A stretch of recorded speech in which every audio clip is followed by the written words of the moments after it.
Hey everybody, I'm Mike. This is Budget Guns and Gear Reviews, and you are watching The Right of the People, where we use the first to defend the second every Friday night at 11:30 p.m. Eastern. So uncover your keyboards, fire up your fingers, and come join the conversation.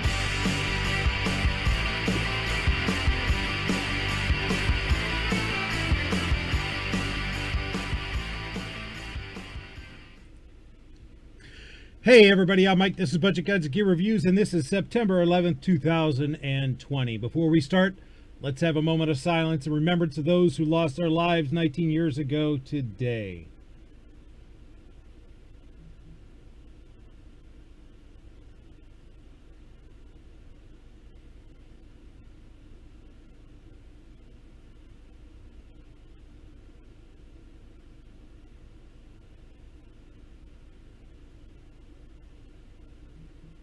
That still pisses me off, and I think you're not an American if it doesn't. Want to say hello to my panel tonight, as I'm busy trying to turn on my YouTube live chat viewer, as I always have to do, because for some reason it does not want to turn on unless I specifically authorize it to do so.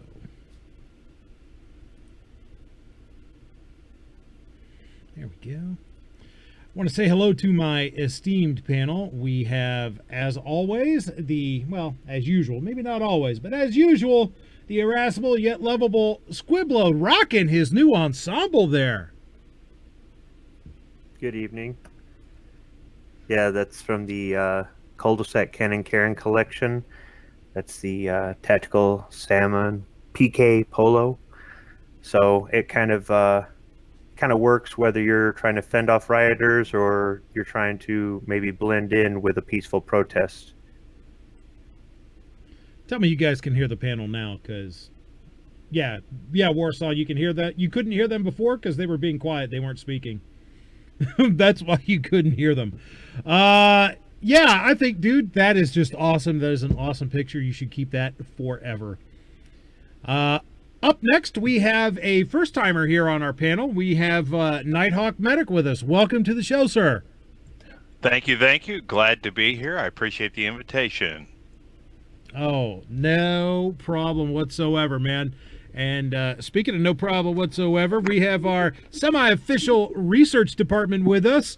The one, the only, the tactical pickle himself, Calaveras 32 Special. How you doing, sir? I'm doing all right. Thank you for the invite, Budget. A non-riot chat. Cool. Let's get some, cause some arguments about something else instead. That's right. Like to thank our absolutely not a sponsor, Monster, for fueling my caffeine-induced enthusiasm tonight. Today it is a Ultra Rosa, which is actually really doggone good. It tastes like flowers. But yes, we are not talking about riot stuff today, except in a tangential fashion when we discuss a little bit about Kyle Rittenhouse later. But, I figured that we should get back to our roots and talk some 2A stuff, right? But before we get into that, before we get into talking the 2A stuff, I'd like to say hello to everybody out there in the live chat-a-rooney. We got Mystic Guns out there, who was first, and followed very closely by Carly Ellison. We had Clint Torres coming in the house. Nighthawk Medic, Gun Loving Grandpa. Who else? Defense Dad showing up. Gun Loving Grandpa's there. How you doing, Buck? Rougaroo's channel, welcome back, sir. Guitar Man Pete, Warsaw Patriot. Who else? Let's see. Talking up a storm out there, guys. Let's see. Seven Wonders in the house. Dead Horse is out there. Says he's the sixth thumb. Well, thank you very much, sir. I appreciate it. Midnight Range says that color is salmon. Squib, salmon. Let's see. Yeah, I know. Grim 90's here. Joshua Prince is here. And no, that is not Joshua Prince, the Second Amendment attorney. It's just Joshua Prince, the guy who likes to watch YouTube. So awesome anyway. Because I know someone's going to ask, because someone asked him already before. So no, that's not that Joshua Prince. But he's still welcome here regardless. Speaking of welcome here regardless, any of you out there who are watching and have not sounded off in the chat, you're welcome here as well. This is a two-way conversation, folks. It's not just me talking to you. It is me speaking with you as well as my esteemed panel. So, if you have something to say, shout it out in the chat. Make sure you say something. Just keep in mind, I'd like to keep things respectful and respectable, even though I fail at that miserably from time to time and drop the F-bomb a time or two, but I really do try not to. So I ask that you try to do the same there. My mods will be on that. Disagreement is fine. I don't want to live in an echo chamber. As I've said many times before, it's by bouncing my ideas and assumptions off of your ideas and assumptions that we can both evaluate what we think and what we believe and the things that we hold dear, and then decide whether or not we need to change or alter or add to it. So go ahead and disagree if you like. As I said, just basically don't be a dick. If you're not here watching this live and you're catching this on the replay, shout out in the comments below. I read those and I respond to them if I can. So please feel free to let me know what you think, you know. That's what this is all about, using the first to defend the second, in my opinion. Got a couple more coming in. Zippy9898, how you doing, sir?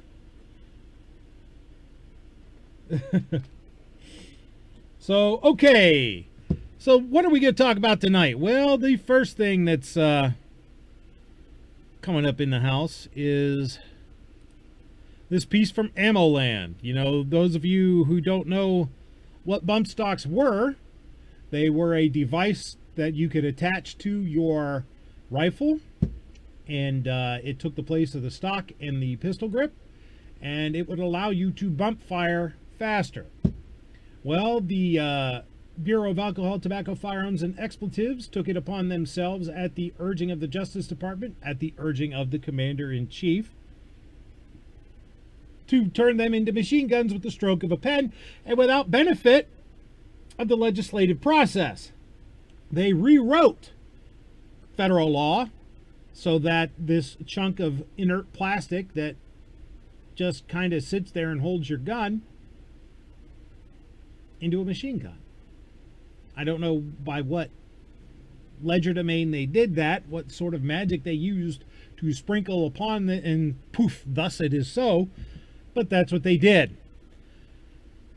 But as you can imagine, freedom-loving patriots and Second Amendment enthusiasts who understand that allowing such a government overreach via an unelected, unaccountable, bureaucratic agency to rewrite federal law without the benefit of Congress, they understood that that was an overreach and they sued. You know, the bump stock itself, who gives a crap about it? It's just a toy. It's a range toy. It's not anything with any real practical application, right? Or at least that's what a lot of people believed. So they're like, I don't care. But here's why they should have cared. Because as I just said, we allowed a regulatory agency to rewrite federal law without going through Congress. And that should have been stopped from the start. People have sued, and now there is some progress on that front. This is a piece from Ammo Land from September 9th, 2020 by Dean Weingarten. It says, bump stock ban back in contention. Bump stocks have faded from the headlines. Most in the firearms community have been outraged that a federal administrative agency could make such a radical change in the law as to ban items the agency previously ruled were perfectly legal without any action by Congress or the President. On March 26 of 2018, the BATFE reversed its previous rulings on bump stocks and issued a rule change that bump stocks would be considered automatic firearms. Over 500,000 bump stocks had been legally sold and owned. The new rule did not allow for grandfathering of existing stocks or for compensation for the devices. In the 10th Circuit, Clark Aposhian of Salt Lake City, Utah, filed suit in the United States District Court for the District of Utah, claiming the BATFE did not have the authority to change a law which had been made by Congress and which they had been upholding for decades. The suit was backed by the New Civil Liberties Alliance, NCLA. The NCLA frames the case this way. May a federal agency rewrite a federal statute? May that rewrite turn otherwise innocent Americans into criminals? Those questions are what this case is about. The case was filed on 16 January 2019. On 15 March 2019, the Circuit Court denied the motion for a preliminary injunction. The motion was appealed to the 10th Circuit. The three-judge panel issued a split decision on 7 May 2020 against Opposian. Opposian petitioned for a rehearing of the case by the 10th Circuit en banc. Opposian made, which by the way, if you don't know what en banc means, it's instead of the three-judge panel, it's a larger panel, not necessarily the entire court, but usually 10 or 11 justices, judges, who would then hear the case and determine if the three-judge panel made the correct decision. Anyhow, Opposian petitioned for a rehearing of the case by the 10th Circuit en banc. Opposian made the case in the 10th Circuit was violating their own previous precedent. On 4th September 2020, the 10th Circuit agreed to rehear the case en banc. The effect is the bump stock ban rule change by the BATFE is in play and may be ruled to be unconstitutional in the form of a preliminary injunction against the law. When a circuit court agrees to review a case en banc, the odds are a majority of the judges do not agree with the district court decision. Thus, the odds are that the circuit court will reverse the district court decision. It is not certain, of course, but that's the way to bet. Will the bump stock ban be ruled unconstitutional? No one knows, but the chances for a ruling against the ban just got a bit better. Actually, it says a lot better. The case does not address the takings clause of the Constitution, at least not yet. The Supreme Court has discredited regulatory takings since the Roosevelt Revolution in the courts, which eliminated constitutional rights to property except as those rights were established by positive law.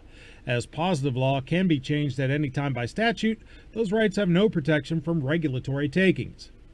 Most people intuitively reject that argument, which is one of the things driving civil forfeiture reform in the United States. Having rejected natural property rights in the late 1930s, the court could reestablish them in the 2030s. It has not done so yet. If the 10th Circuit finds the bump stock ban regulation to be unconstitutional, the finding would be valid in the 10th Circuit. It seems likely the administration would appeal the finding to the Supreme Court. As a co-equal branch of the federal government, the court would not be required to take the case. By court precedent, however, this would be a prime candidate for consideration because it creates a clear split in the circuit courts and is an opportunity to clear up questions about how much power the Congress can give to the administrative state. So, what this means, at least as I see it, is that if the 10th Circuit grants an injunction until they rehear the case, that means that bump stocks are back on the menu within the jurisdiction of the 10th Circuit. If the 10th Circuit hears it en banc and decides, you know what, this is some BS, we're not going to allow this to stand, and overturns the ATF's bump stock ban, then bump stocks are back on the menu within the jurisdiction of the 10th Circuit. And I think that that would make it then a great case for SCOTUS to take up should the government decide to appeal it to SCOTUS. Or the government could decide, you know what, we're just going to let this stand and it would only be the law of the land in the 10th Circuit. Am I wrong on this, guys, or do you see something else? Well, what I see is the Supreme Court passing on every Second Amendment case that we've thrown at them. That's very true. The people that we've brought in who claim to be conservative voting left of center so often that at this point, I mean, let's face it, we've all been arguing the concept of a Republican-run Senate and House and a Republican basically built Supreme Court, and the only thing we've gotten from it is false promises and bad hopes. The Bumpstock van came off the end of a picture of a AR-15 laying in the floor with a scope on it and a bump stock. Anybody who knows one says that's pure idiocy. You couldn't hit 1,000 people in a crowd 800 meters away with a scope on a bump stock if you tried. And so my question, sorry if you weren't done. No, well, I'll sum up real quick. So basically what we've gone back to is putting our faith in government that took our faith away to begin with, and depending upon them to determine whether or not we're eligible to own something or not. We've put all of our faith in the organization that is telling us whether or not we have a right to do something or not, and we're spending money from our hard-earned coffers that they then fight against us with our own money. So, it's, again, I put no faith in any of those processes. The cases that were presented before SCOTUS previously, the ones earlier this year that they threw out all 10, were those ones where they had two different, district courts that were opposing each other, or were they ones that had just come up through a single district court, that was being appealed higher? I can't remember offhand. So there was a mixture. It wasn't just one type. Oh, okay. I was trying to figure out that one because if that was give us any indication or not, but it doesn't sound like it does. So, but yes, I do agree with what Nighthawk is saying about we're allowing the fox to guard the hen house on this, and something else is going to have to be done at some point in order to get to change the status quo. Squib, do you have an opinion? I think I'm going to stay out of this one. Because I think I know what your opinion is. Something along the lines of meh. That's true. I don't have a bump stock, never did. Have no interest. I've fired, a full auto once or twice, and at 20 yards, half the rounds missed a torso-sized target. I'm too cheap to spend that kind of ammo for that kind of accuracy or lack thereof. So if Squib is saying that's where the bump stock is stupid, I don't I don't argue with him on that. To me, it's more the principle of a bunch of non-elected bureaucrats going around the process is my issue with it more than anything else. And that was my issue with it too. I didn't care about them in and of themselves, other than as something that would make me giggle. But it's the point. It's the principle of, as you said, an unaccountable, unelected alphabet agency rewriting federal law at the stroke of a pen. That's the thing to which I objected. Guitar Man Pete says, gimmick or not, in lieu of full auto, they were very capable of offering some hella suppressive fire. Dead Horse said, the word device is giving it a lot of credit. I prefer the term, it was a gimmick that attached to a rifle to give an 18-year-old some giggles. Well, would it give a 48-year-old some giggles too? Let's see. What else? Let's see. Warsaw says, if this law stays, the left and anti-gun people will use this as another way to go after triggers, FOSDEC triggers. I think he's talking about binary triggers. Yeah, those are gimmicks too. Those are fun. Whatever. I have one. Franklin Armory sent me one for the 1022, and that is damn fun. And I can see a use for it, but I'll talk about that in the video I'm fixing to do in the next few days about that. The reason I have a meh isn't because I don't agree with the principle that the ATF shouldn't be legislating, that they should have done this the right way. I don't like it, how they circumvented the system we have set up. The system we have to abide by, they have to abide by. All right? It's all of the loudmouths getting on YouTube whining about their stupid ass plastic toy. They didn't care about how it got banned. They cared that it got banned. They didn't care about the company going out of business and having to destroy all that, and why they didn't fight it. I don't know. They have the money to fight it. We don't. I have no idea why they didn't do that. It was all of the people and their flippant attitude, and all of the people out there saying you should have never said the bump stock was stupid because it's your fault it's banned, and that's bullshit. They did two different what were those petitions? Yep, they did two different comment periods. Even though a lot of people don't like the gun collective, they did a video on what was put in those petitions. Yep. And the same people going, I want to keep my plastic toy, were the ones who put the negative comments in those petitions that gave them fuel for their fire. I'm not saying that they wouldn't have done it without, but the fact that they had to do two petitions, but these loudmouths and you know what? There's a lot of wannabes out there who don't want to do what it takes to get access to a full auto. Some people have shot them, some people haven't.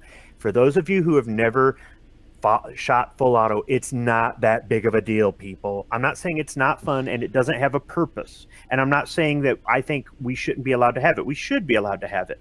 But like Calaveras was saying, you'll break the bank on ammo. It's no big deal. And every American has the ability to fire a full auto weapon, if not several, for free. All you gotta do is sign your name on a piece of paper. So I don't give two shits about these bump stocks. Can I offer, because I agree fully with what you're saying, but I wish to offer a very minor counterpoint, and that is that everybody has access to go full auto. Well, no. It's $138,000 down to $36,000 to go full auto for most people. And in addition to that, if his reference is joining the military to get access. And I know I joined the military. I was a medic. Okay, I got 3-round burst. I didn't get full auto until 2007. Okay, and so the reality of it is that if you join the military to use a fun switch, you're an idiot. But in addition to it, for your average American, it is not accessible. And I'm not saying a bump stock takes you there, but I really believe that comparing a Moron to the damage that is being done to our country, using morons as the fall guys for it is exactly the problem we're having right now. You know, we are using examples of rage mobs to justify the burning of entire cities right now. And so if we go back on ourselves as 2A advocates and use the rage mob of bump stock owners or any other groups to justify or to allow certain behaviors, we're going to end up in the same cycle. Not that you're wrong, Squib, but I see this more from the perspective of the horror of the mob mentality. That kumbaya, let's all be lockstep behind somebody, will make us weaker than the whole we have different opinions, but somehow or another we find a way to get along when we need to. True. Yeah, I'm not talking about lockstep. What I'm talking about is we have to figure out how to fight together. I'm not saying lockstep. We don't all have to agree, but we have become so separated on every nth point. This person's a FUD, this person is this, and this person is that we don't do anything together. Yeah, we do. Yeah, we do. And I like the fact that we can, you're a FUD and you're a tactical and you're a Glocktard and if once we lose that, we become a bunch of liberals, and then you can kiss the Second Amendment goodbye. We erase our identities. We erase our reasons why we're in this. Everybody who has an individual identity, even if they don't agree with the other person or they strongly don't agree, that passion is what got them in the fight for the Second Amendment, and it keeps them in the fight when everybody's trying to push them down and get them to give up and quit fighting. So the disagreements we have, we're just not directing that, every time. We're not directing it as efficiently as we could. But the thing is, if you start twisting everybody's arm and saying you've got to always direct this efficiently, once again, you'll lose your identity. You just become a drone, and then we get weak. So I'm okay with the infighting because it keeps us going. What was that from Red Dawn? All that hate's gonna burn you up, and he looks over at him and says, "Keeps me warm." So hatred is the most powerful motivator in history, but it also destroys you as a human being. There's so much truth to that, and I've witnessed it myself. I dropped out of making videos for my channel for almost a year at one point to help fight Virginia. And what I learned very quickly about supposed 2A advocates and people who are gun owners is they don't fight for anything. 33,000 people showed up at a protest with 2.8 million gun owners hiding in sanctuary cities and counties throughout the state of Virginia. I spent $15,000 on advocacy attempting to get people motivated to do that. I don't care what we say. We don't come together for anything. Gun ownership does not equal advocacy. I can't stand it when people say, well, you're out there saying that. If we could just get all 150 million gun owners on one day to stand together, arm in arm, they'd quit, they'd leave us alone. I'm so sick of hearing that bullshit. Well, let's be honest for a minute. 3% of groups, right? So if you consider that Antifa is 1% of one part of a movement, and we can't even manage that same percentage out of gun owners, then we're never going to get anywhere. We're just going to end up fighting with each other and arguing with each other to the point where they move whatever they want to move, which is effectively what has been happening. Well, at the end of the day, if they're able to overturn this, then I think it sets a precedent just the same way that the ATF trying to legislate sets a precedent. Otherwise, the company that didn't fight this, if they didn't, restructure and go into making widgets, I don't know what exactly happened to them, or the companies that were making these damn things. Yeah, whatever. If apparently they didn't, I don't know what they've done. And as far as anybody who threw theirs out, yeah, sure you did. You just dig it up in the backyard after they rule it's okay and be like, I don't know, it's crazy, whatever. And you know what? I'm fine with that. You want your toy, have your toy. I'm not saying you don't have a right to have it. People misunderstand what I'm getting at. I'm saying that your attitude does a whole lot more to get more people to say, meh. Well, all I can tell you is that I was against the ban from the beginning because it's the overreach, and that's what I objected to. As I said, didn't care one way or the other about it in and of themselves. I am a small government person, and anytime government seizes more power, they never give it up unless they're forced to. And that was my objection to the whole thing. Because really, we have to pay out of what's not being taken from us by the government to get it back. Yeah. They tax us, and then they tax us when we come to get our rights back. Yep. But we have to keep fighting this kind of garbage in the courts. It's unfortunate, but there it is. Whether you have faith in the courts or not, that is our option at this time. Is the jury box. Because remember, soap box, jury box, ballot box, cartridge box. All right. Right now we're in the soap box and the jury box. Speaking of, if anyone on our side decides to pull the Antifa riot card, it's not going to go well in that, so hopefully we never get to the cartridge box. Yeah, I hope we never get there. But speaking of the jury box, there is some good news, some more good news actually, out of the Fifth Circuit this time. This is from Gunwatch, from Friday, September 11, 2020. SAF, the Second Amendment Foundation, and Defense Distributed win critical Fifth Circuit case on First Amendment and 3D printing. On 19th August 2020, the Fifth Circuit Court of Appeals reversed a federal district court. The three-judge panel of the Fifth Circuit found the Attorney General of New Jersey is under Texas jurisdiction for the case. This case is Defense Distributed versus Grewal. The finding allows a lawsuit filed against the New Jersey Attorney General for violation of Defense Distributed First Amendment rights to publish computer code for 3D printed guns to go forward. Presumably, discovery of Grewal's records on any discussion relevant to stopping Defense Distributed from publishing will be allowed to continue. AG Grewal can ask for an en banc hearing of the Fifth Circuit. Failing that, he can appeal the ruling of the three-judge panel to the Supreme Court. The ruling is a highly technical discussion about whether Grewal's conduct is sufficient to generate jurisdiction in Texas. All three judges agree that it is. The dissent argues that Grewal, as Attorney General, should be exempt from being sued in such a case. The case will continue.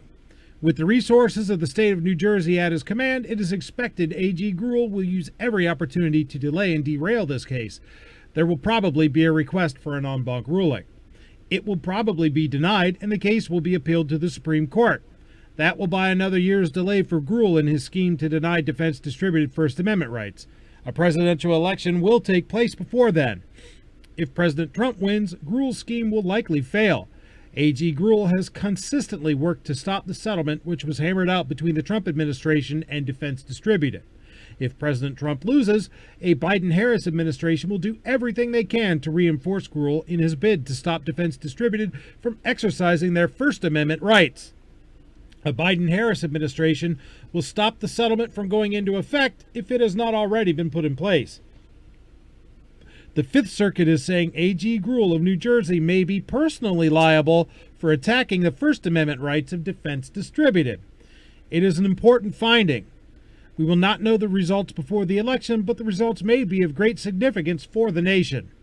Here's a timeline of Defense Distributed's attempt to exercise its rights. Then it goes ahead and gives the, May 2013, DD planned to release the 3D printer firearm code. They released the plans on 5th May. On 9th May 2013, State Department orders Defense Distributed of 3D printer files to stop. On 6th May 2015, Second Amendment Foundation and Defense Distributed bring suit against the State Department for violating First, Second, and Fifth Amendment rights. In July of 2018, the SAF and DD reached a settlement with the Department of Justice to allow publishing of 3D printed code. On July 31st, Defense Distributed and Second Amendment Foundation sued New Jersey Attorney General Grewal and the LA City Attorney. In August 2018, Senior Judge Lasnik comes out of retirement to issue an injunction against settlement of Defense Distributed First Amendment lawsuit against the State Department. On 12 November 2019, Lasnik rules the Department of State violated administrative procedure. Hey, gee, that whole shit don't sound political or nothing. On January 2020, lawsuit was filed to stop the settlement between Defense Distributed and State Department of Commerce with Senior Judge Lasnik. The precedent for the protection of computer code is a freedom of speech issue is fairly clear, established in the encryption debates in 1995 in the Ninth Circuit. The Supreme Court has not directly ruled on the issue. At some point, Supreme Court ruling is almost sure to happen. Yeah, not with the current court as it's constituted right now. You cannot stop people from obtaining guns unless you stop them from having the information on how to make guns, which is very true. And the First Amendment says the government is not allowed to do that, which is absolutely true. There's a reason why I say that we're using the first to defend the second here, because they are both equally important. Okay, I was hoping you might be able to clear something up for me. I'm a little foggy as to how this ended up in Texas's wheelhouse. Because Defense Distributed is based in Texas. Okay, thank you. That's the piece I was missing. Yeah, it's based in Texas, and that's the laws under which they filed the suit. That's where they filed the suit, because the New Jersey Attorney General was still, even though the federal government said, all right, go ahead. New Jersey said, no, you can't do that shit. That's a felony here. And they said, no, we're going to sue your ass, and we're going to hold you, Grewal, personally responsible. And then in this ruling that just happened, said, yeah, you can do that, and you can do it in Texas. So that's what's huge. I've always said that we have these elected officials, these bureaucrats, these government employees who operate under their qualified immunity, and they can't be held personally liable for decisions and things and actions that they take as government. Well, bullshit. Because if what they're doing is against the law, they should be forced to pay for it. My understanding with qualified immunity, at least its original intent, was to shield first responders from certain liability in the act of trying to save a life. It was never intended to shield all all government employees from. No, it's to keep someone from being sued as personally if they're acting within the scope of their government employment. But the problem is when you start to act outside the scope of your government employment and you start to deliberately and knowingly break the law and act in contravention of the law, that's when the qualified immunity starts to suck and it needs to go out the damn window. Once you step outside the law, your ass should be sued, period. So there's a misconception that Samaritan laws apply to first responders. They may in some forms in some states, but universally they do not. If you're a medical professional and you act as the capacity as a medical professional and you mess up, you are fully eligible to be sued. But you and I can walk out on the street and provide emergency assistance to somebody in an attempt to save their lives, and the Samaritan laws in general will cover us. Qualified immunity has just it has turned into a situation where both law enforcement and legal agencies and politicians have begun policing themselves, which is way beyond the original intent of it. Yeah. Wait, I want to get some clarification on that. So you're saying the Samaritan laws don't apply to medical professionals, but do apply to non-medical? Yes. So in general, that is correct. Now, forgive me, that's a very, very broad explanation, because there are certain versions of Samaritan laws that do apply to first responders.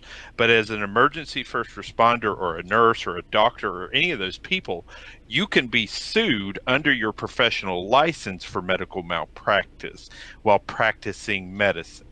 And so there becomes this blurry angle. So when I was a nurse, if I stopped on the side of the road to help somebody in an emergency situation, was I covered under my licensure, or was it Samaritan laws? Well, that's where then you end up in the court fighting that battle, right?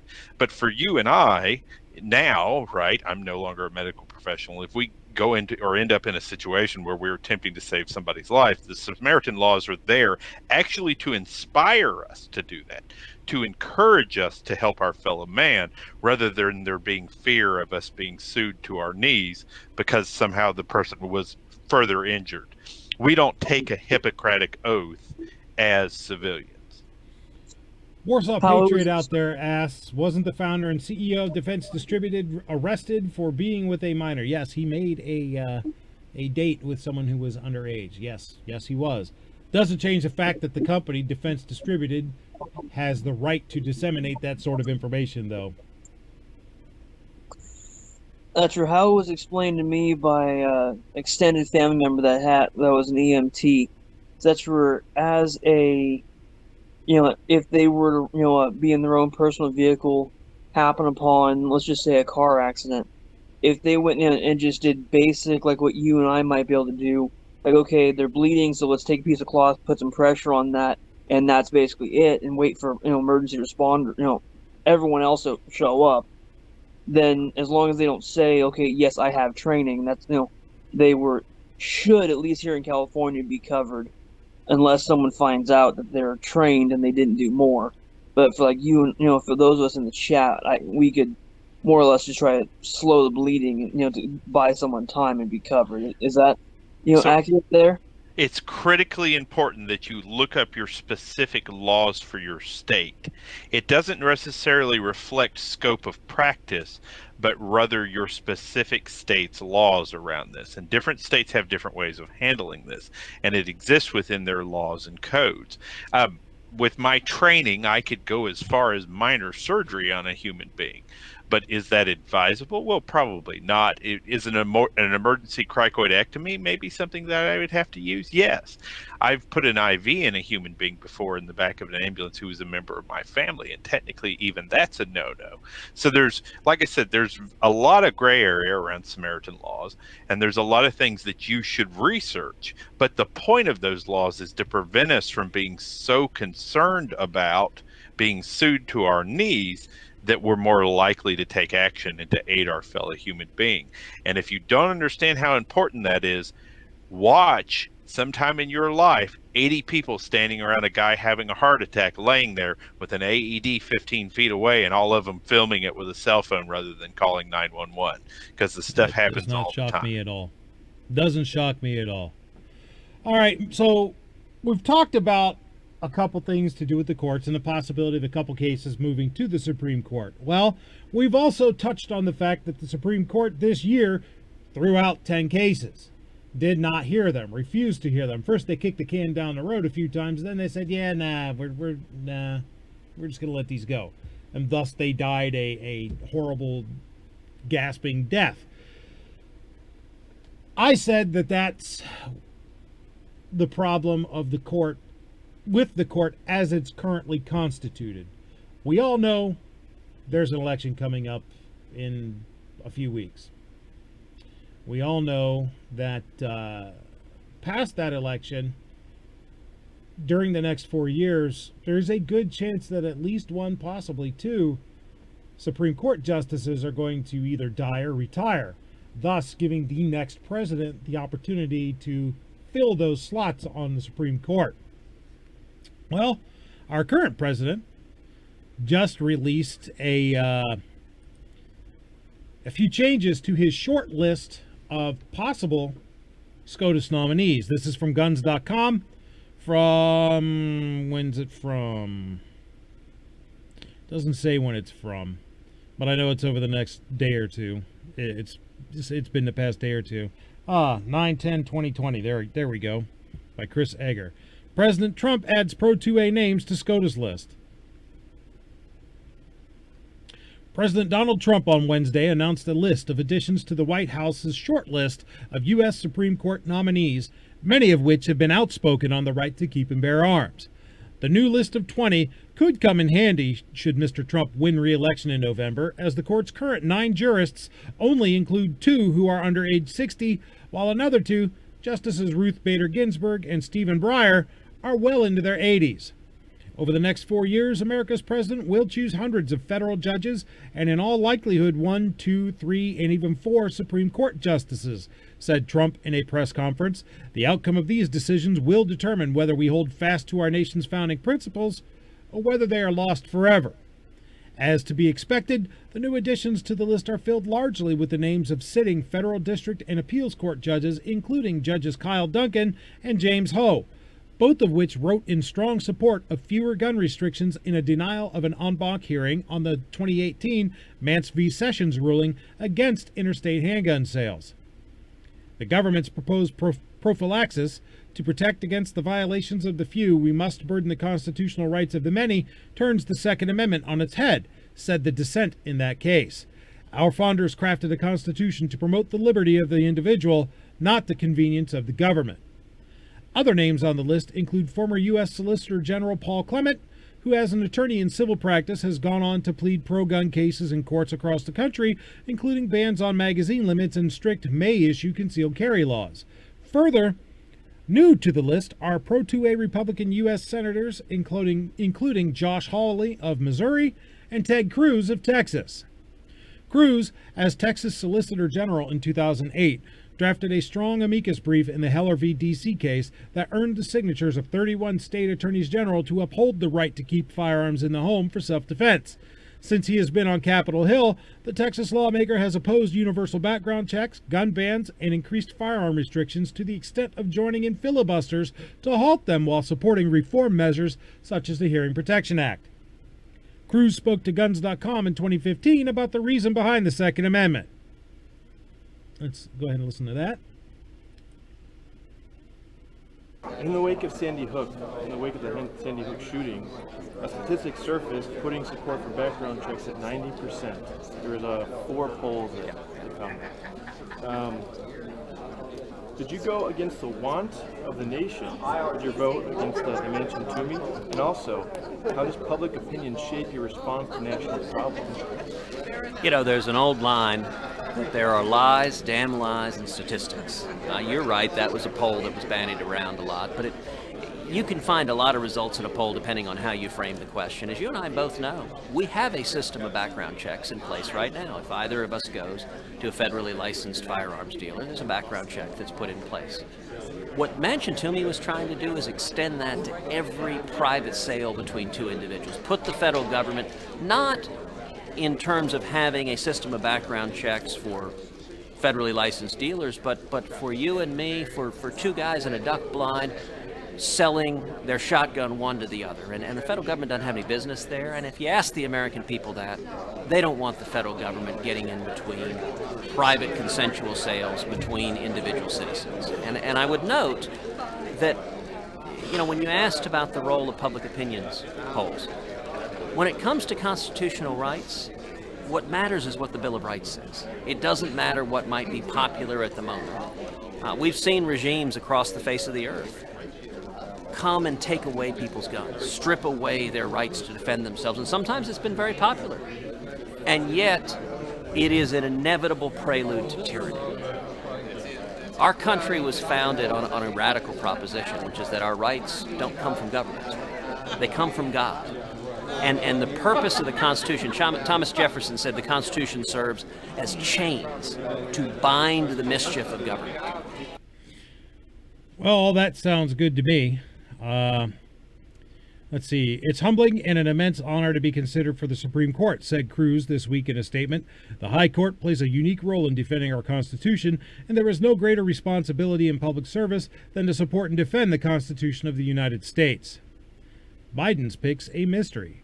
Trump in 2017 announced a public list of 25 potential Supreme Court nominees, including then-Circuit Judge Brett Kavanaugh, who would go on to be confirmed by the Senate to replace retired Justice Anthony Kennedy the next year.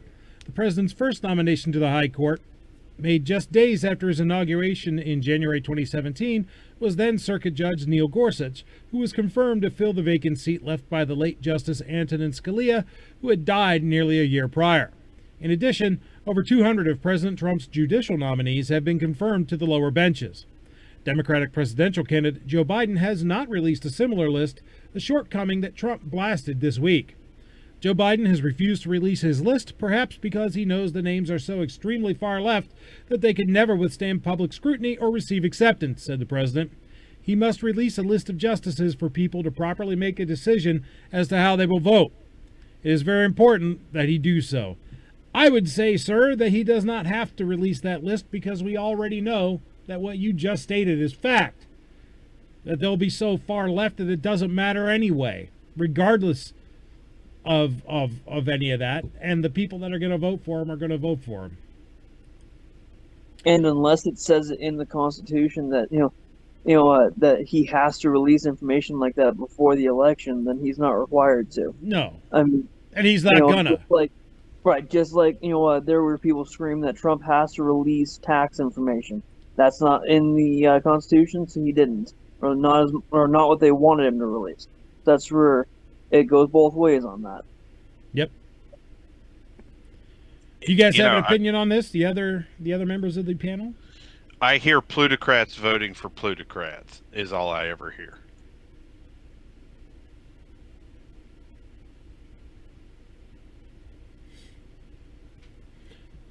Well, I think, as I said 4 years ago,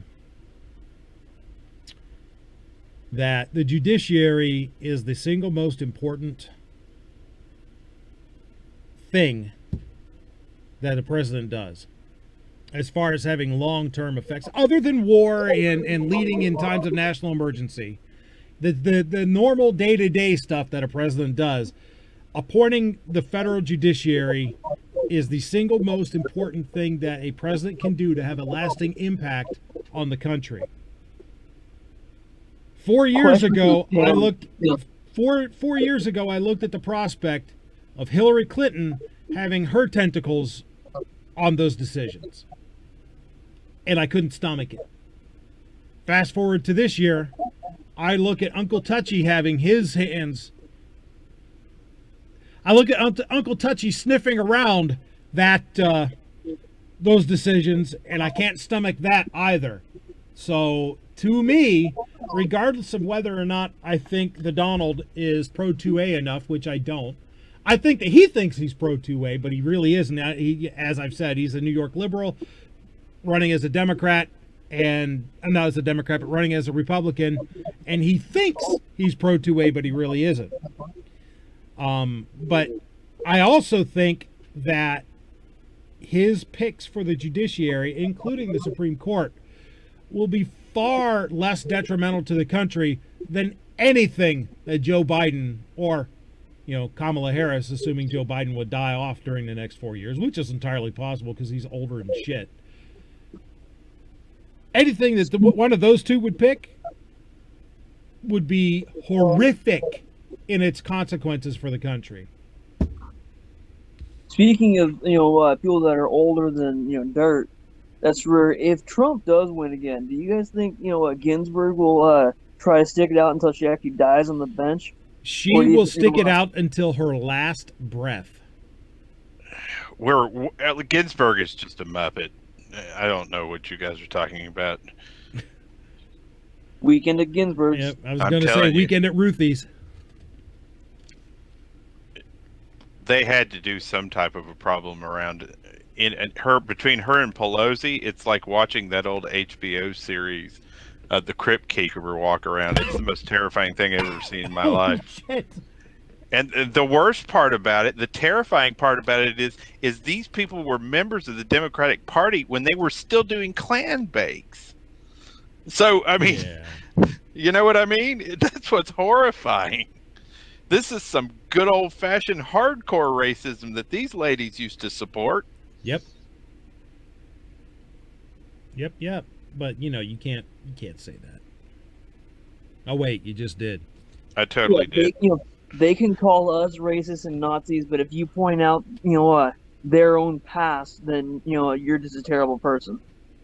Well, things changed. The parties switched now. Now the Republicans are the racists. That's the bullshit they say.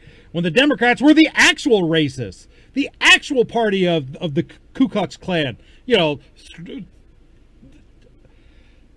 Calm down. I was about to get wound up.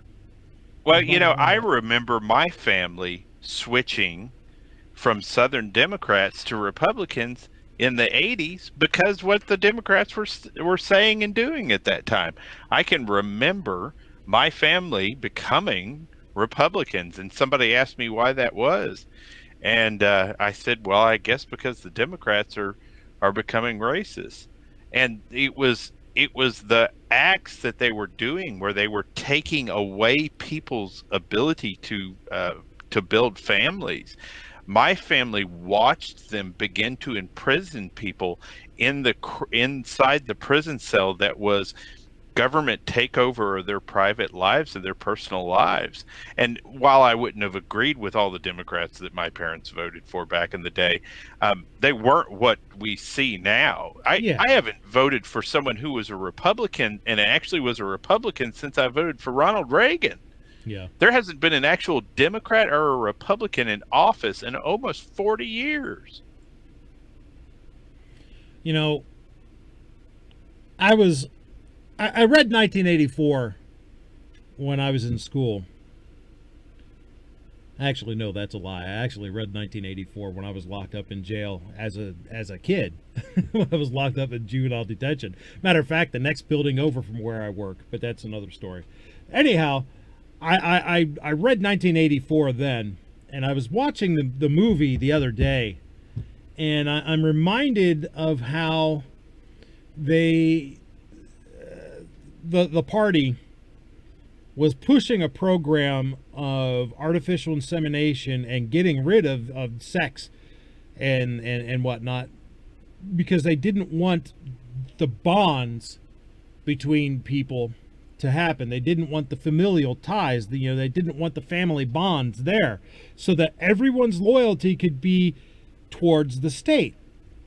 And that really reminded me of the leftists, the Democrats, destruction of the American family and promoting all kinds of things that promote the destruction of the family and fatherlessness in the family and everything.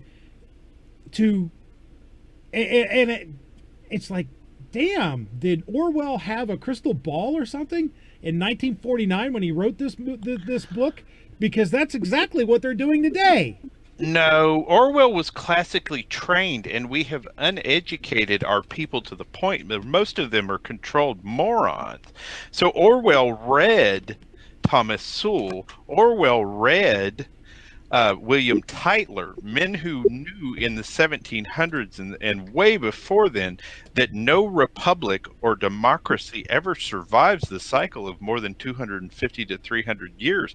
Invariably, once the people figure out that they can vote for the person who will give them the most money from the treasury, then the country falls into financial ruin, and from there, communism or a dictatorship will take over. And this was known truth throughout the civilized world for as long as time existed. And that's what Orson Welles was Orwell was writing about. He was writing about those things that they were educated on.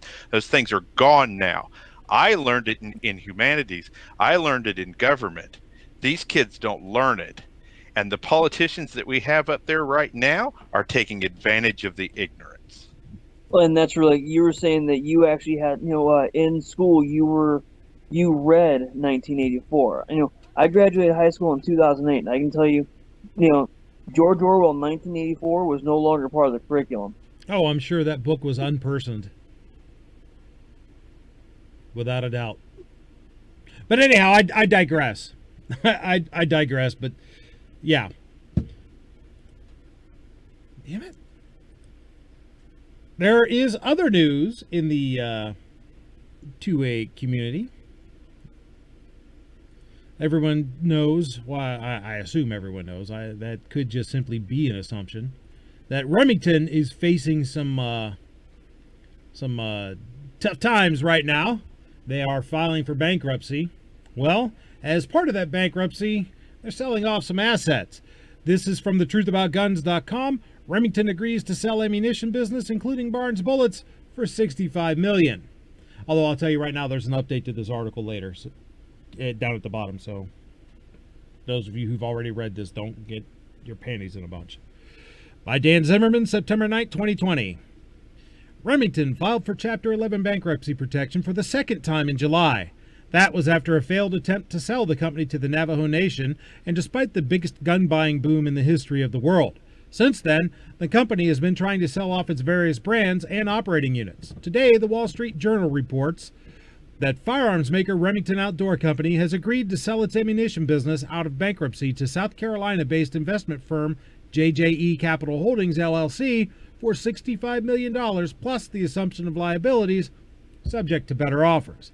The JJE offer came in the form of a stalking horse bid, setting a floor on the sale price for Remington's ammunition business, which the company has been marketing while in Chapter 11. Remington filed for bankruptcy protection in July and has been open to selling its ammunition and firearms operations to pay off its debt.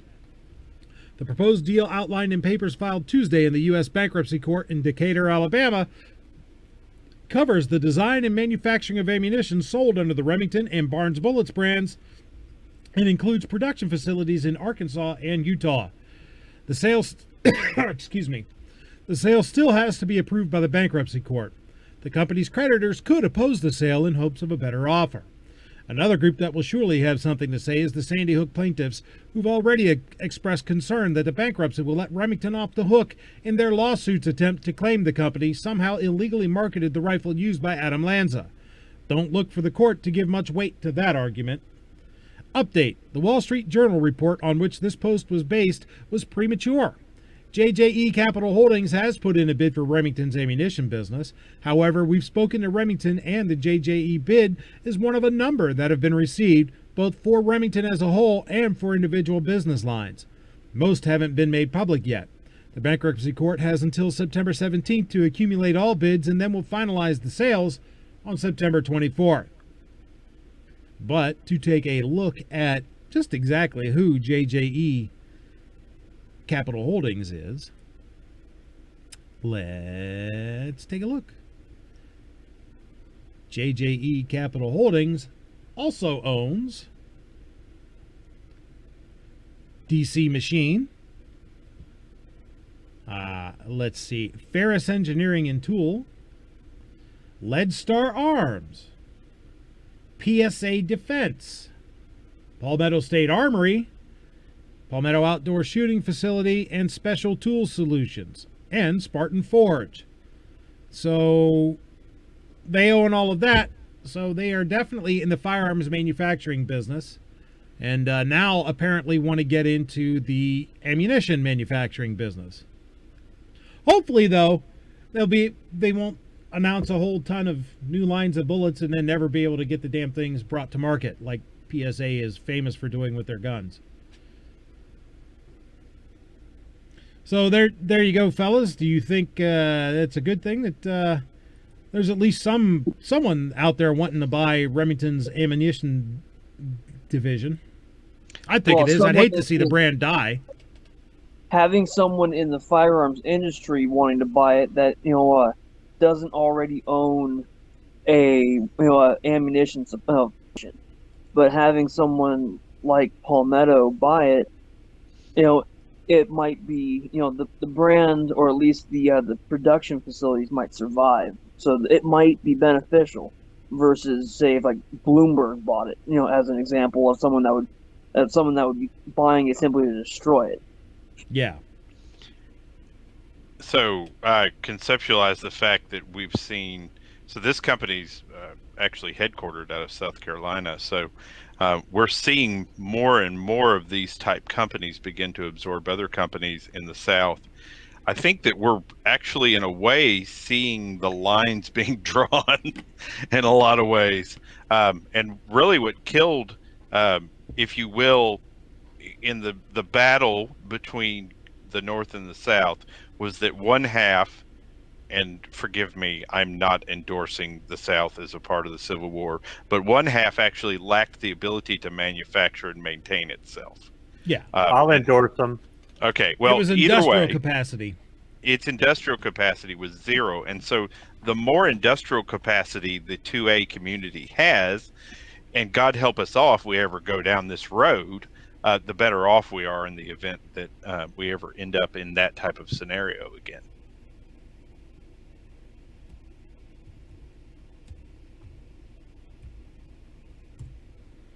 It'd just be, it'd be nice to see, Remington. That's where. Where is Remington based? I can't remember. Are they another New York or Connecticut company? I can't remember either. I don't know. It's like there's so many of them up north. That's where, because I mean, like some of these companies that they're being attacked. Like, okay, well, Winchester is still Connecticut. Well, maybe it's time for them to uproot from the area that they've been in since their creation and move somewhere that's a little more friendly. Might beneficial to the company in the long term. It might be one of those things where Remington might survive if they're bought by someone who's stationed or positioned in a pro firearm area, because then they're less susceptible to certain lawsuits and this kind of stuff that had been used to financially drain them. Even if it's a frivolous lawsuit, it's still taking money for them to fight. And when this box says Arkansas, sorry, well, but that doesn't necessarily mean that the corporate No. headquarters is there. I know the manufacturing is there, but Huntsville, Alabama is where Remington Firearms. And I'm going to tell you right now that if you think even for a minute being anywhere in the United States is going to save you from these people, there's blood in the water. Whether they actually destroyed Remington or not, these people, now that Remington is up to be sued, are going to go after every company they can go after. You watch it. It was disgusting the way the court allowed this lawsuit to go forward in direct violation of the Protection of Lawful Commerce and Arms Act. Yep. Right, kind of it's not a manufacturer per se example, but say NRA based in New York, the state of New York is able to attack them.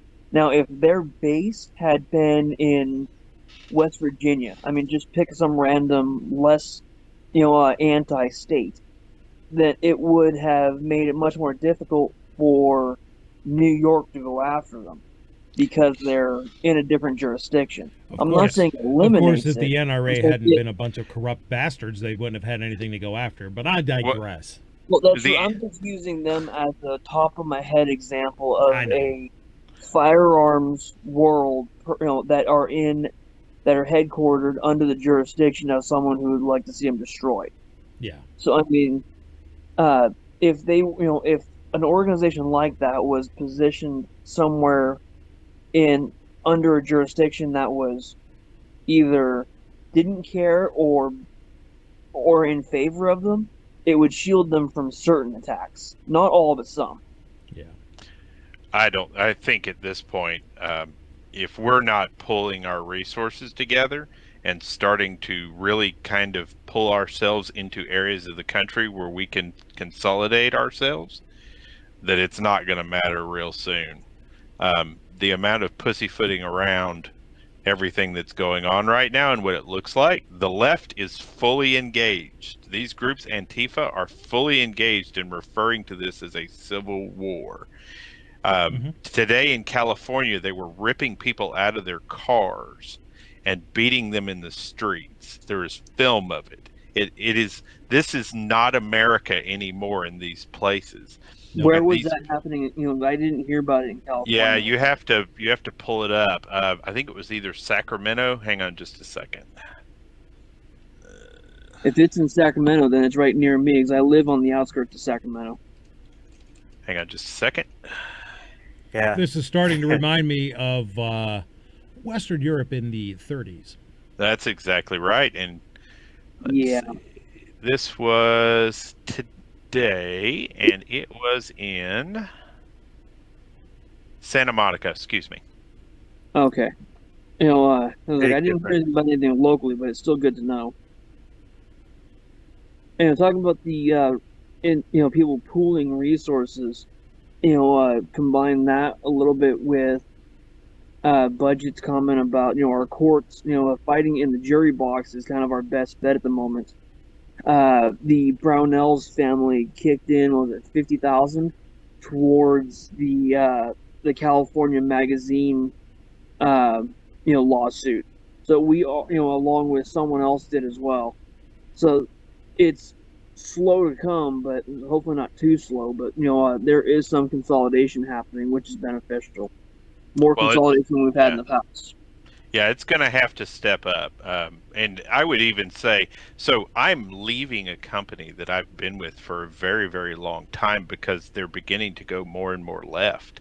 I'm actually interviewing with a company that is more my own belief system.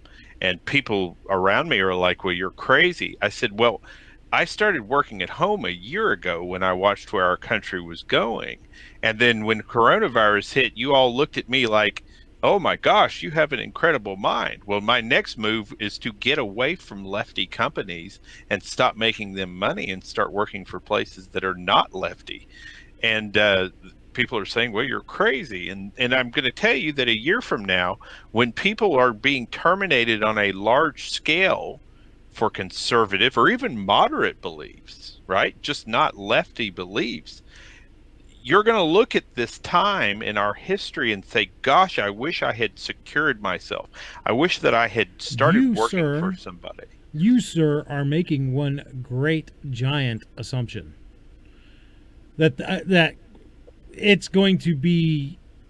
that it isn't going to be past that point in the next 3 months, certainly before January 20th.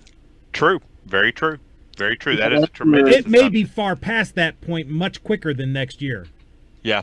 This is all true. For, the company I work for is very anti everything. That's for and I actually got an interview next week with a company that on a phone interview with one of the owners when it came up with the writing, his first comment about that was, I just need to get my carry license so that way I can protect myself, which I thought was a rather interesting comment. Yeah, and I mean that's what we're looking at is the Civil War has begun from the standpoint of one group of people is actively engaging and attempting to destroy the other group of people. And we are not consolidating our strengths. We need to be consolidating our abilities to work past the point, because to be honest with you right now, what most conservatives are doing is trying to play by the rules that the left is setting, and the left is not playing by any rules. Okay? And that's where in every other month they're changing the rules on us. Well, they're not playing by rules, right? They're telling us what they think the rules are, but then they're not playing by those rules for themselves. Okay? I didn't say that they were following. Yeah. I'm saying that they're doing whatever they want, and then they're constantly changing the rules for us to keep us off balance. That's exactly right. And so as we continue to play that game and follow within those rules, we will just continue to lose. That's the only possible outcome for any of this.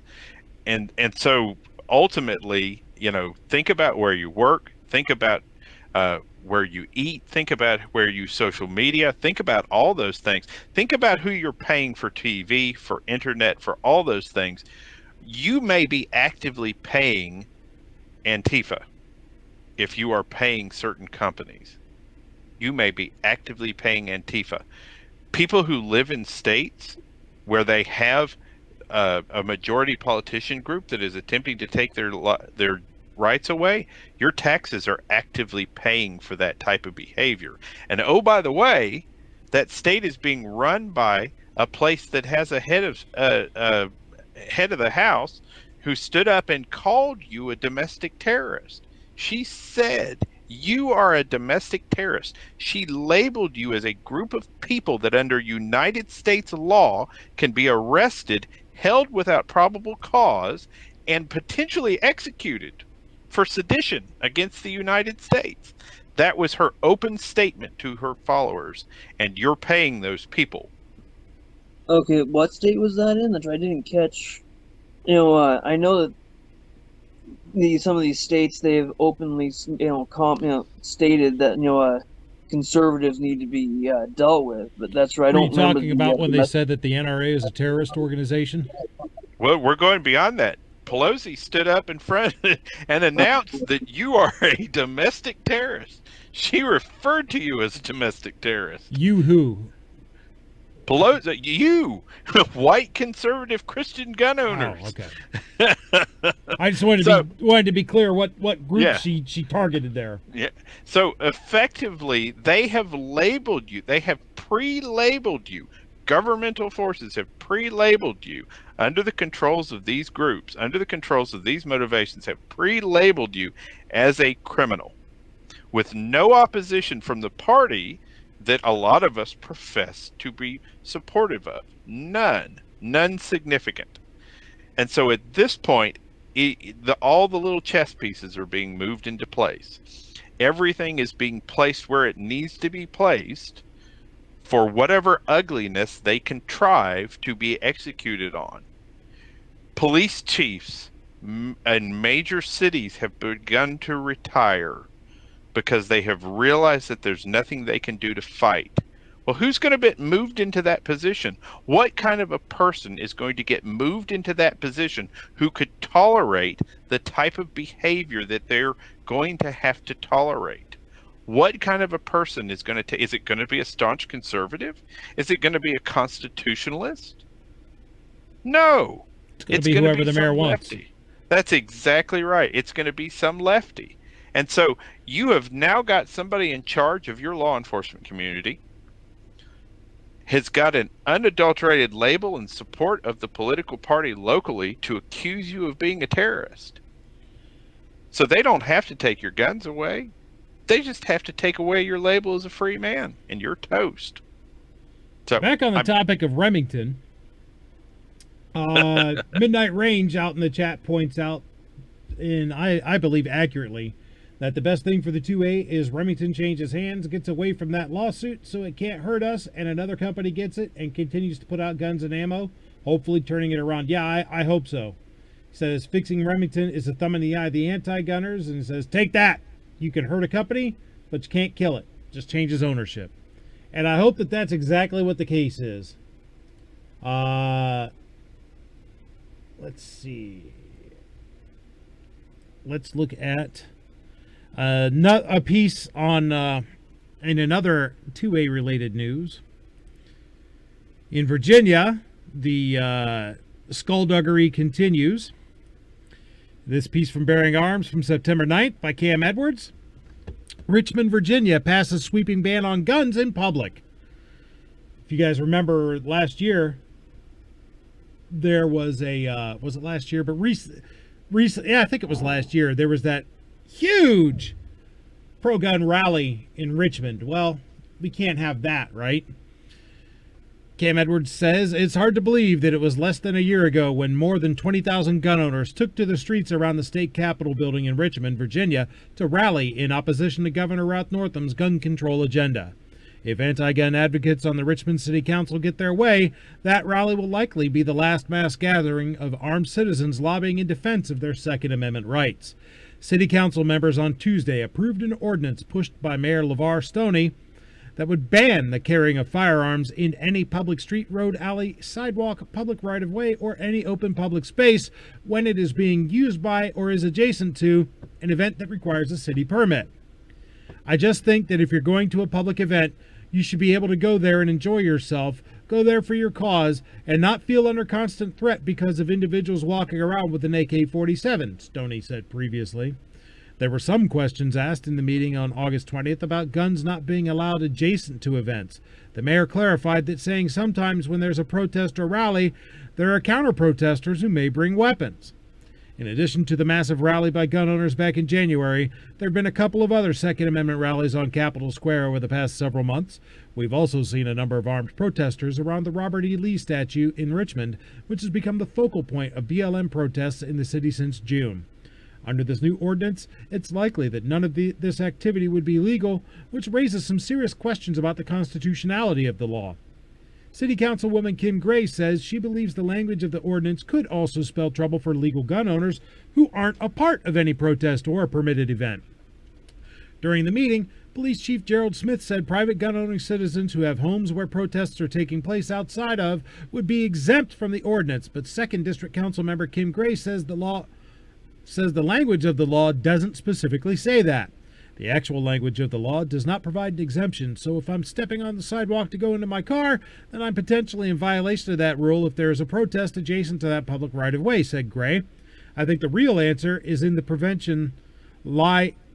real answers in that prevention lie in leveraging. Boy, that's a horribly written sentence. So it says, I think the real answer lies in that prevention is in leveraging our community leaders, or something like that. Gray's not exactly a Second Amendment advocate, but she's right about the vague language of the bill. Of course, even the specific intent of the legislation is problematic from a constitutional standpoint. The city might be able to get away with banning guns in the public space that is being used for a permitted event, but banning the possession of firearms from adjacent areas outside of the permitted event would render the right to carry meaningless. Under this ordinance, it would be a crime to drive down a city street with your lawfully possessed firearm if there was a street festival or a protest on the next block over. Gun owners who have no idea that an event is even taking place would still be committing a crime by simply walking near the gathering. With the new ordinance taking effect immediately, I'm guessing we won't have long to wait until a lawsuit is filed challenging the constitutionality of Richmond's new carry ban. I suspect, however, that other Virginia cities may soon follow Richmond's lead and pass their own anti-carry statutes in the weeks ahead. Does Virginia not have preemption? Apparently not. I don't know if they actually do or not, but it would seem to me that they don't. And if they do, it certainly is a weak preemption law. I think it's absolutely horrible that Richmond did this, but I also think they did it deliberately to avoid having another 2A rally on the scale that they had last year. They do not want you able to defend yourself from the peaceful protesters.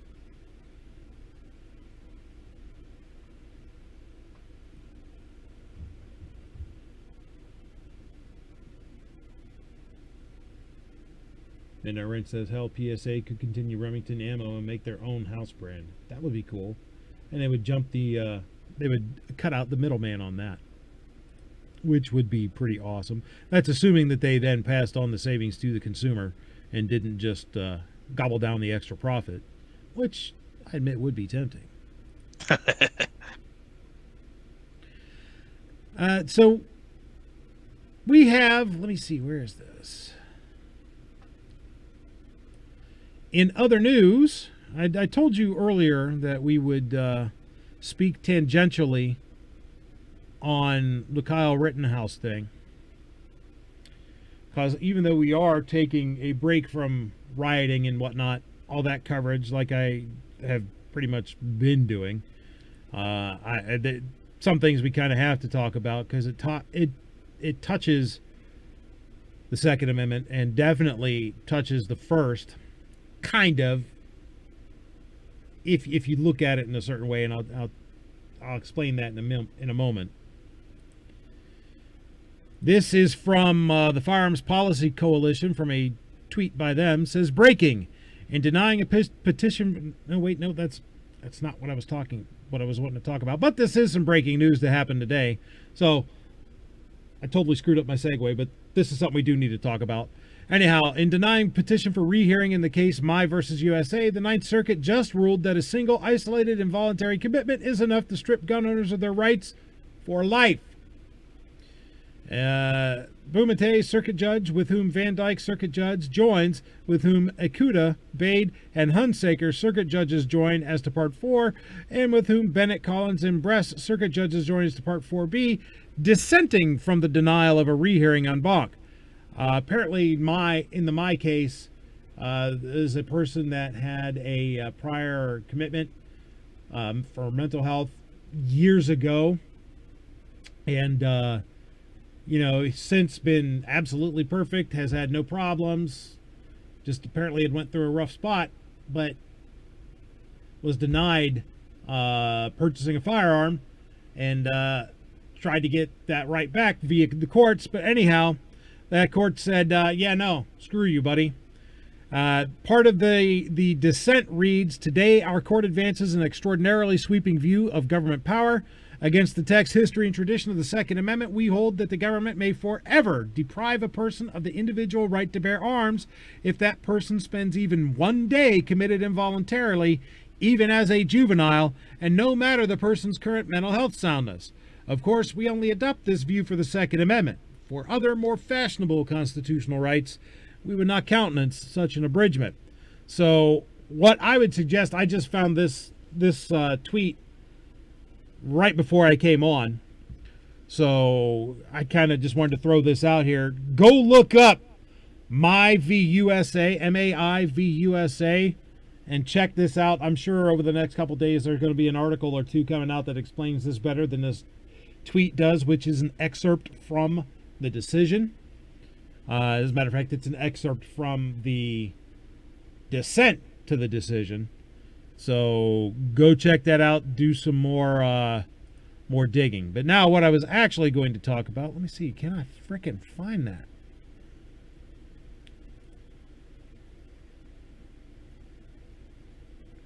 Ah, yes. Here's what I was actually going to talk about suppression of free speech. This is from L. Lynn Wood, who is one of Kyle Rittenhouse's attorneys. Says the U.S. Supreme Court in Gentile v. State Bar of Nevada, from 1991, recognized duty of counsel to advocate for client in court of public opinion. That client does not deserve to be tried. Kyle Rittenhouse has right to have his attorney advocate in the court of public opinion. And then he goes to show something that John Pierce, who is also one of Kyle's attorneys, had gotten from, it's either Facebook or Twitter. I'm not sure. Twitter says that a post of his that said, Kyle Rittenhouse will be acquitted. He will become a symbol of the heroic individual American who at certain times in history must say, don't tread on me. Apparently they removed that post because they have been, Twitter and Facebook both have been suppressing. They declared Kyle a mass shooter, and thus anything that could be in support of him, they will, if they become aware of it, remove it. So what L. Lynn Wood is saying is that since Twitter and Facebook are so ubiquitous, they're so common, they have in fact become the public square, and that that is where public opinion is shaped, formed, and argued. Therefore, according to Gentile versus State Bar of Nevada from 1991, they have the right to advocate for their client in the court of public opinion, which would then be these platforms. I'm not sure that a court is going to follow that a court is going to agree with them, but I find it to be an interesting argument. People have been saying that Twitter and Facebook and the other social media sites are in effect the public square now and should be treated as such. But as currently stands, they are a private place. They are private companies that can do whatever the hell they want. On the other hand, by censoring what people are saying, they're in effect acting as a publisher. So it's going to be an interesting argument to see if these guys win this argument. Because of Facebook and Twitter's skullduggery, I, as you guys can see right now, went over to Parler and built myself a sort of life raft here, just in case they deplatform me over there. So go on over to Parler and check it out. They want your phone number because they use it for a 2-step authorization to get you on the platform. So anytime you sign in, they send you a text with a code.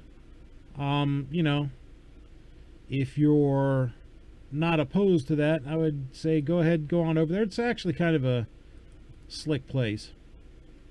It is definitely conservative biased, so you don't have to worry about being shut down for saying something conservative over there for sure. I just threw the link out there in the chatteroony. So head on over if you wish. If you don't, all is well in my universe. What do you guys think, though? Do you think that they have a hope in hell of making that argument stick, or are they kind of smoking something funny there?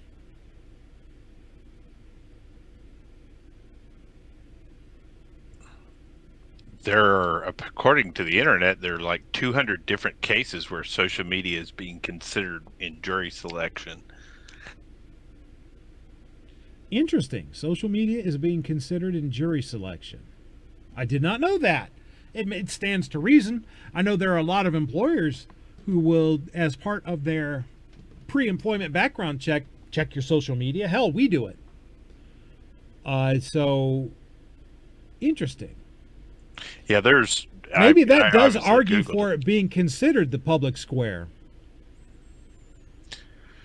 I would think you'd treat it like a newspaper article. I've done jury duty a couple times, and we were basically forbid from watching TV or reading newspapers, anything about it. So, you know, TV and newspaper being considered the public square, I believe. Yeah.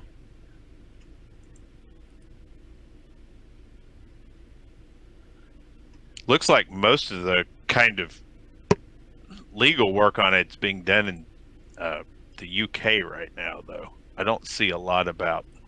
There's something about Harvey Weinstein seems to be the only thing United States based.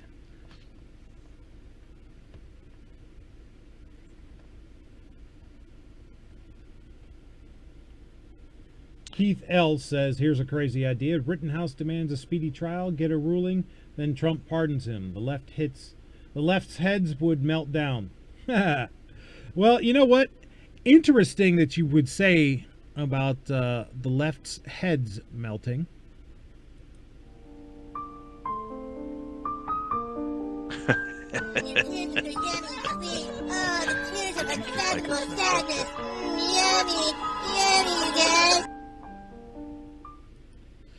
Next up is a news segment I've entitled Liberal Tears, as you can see.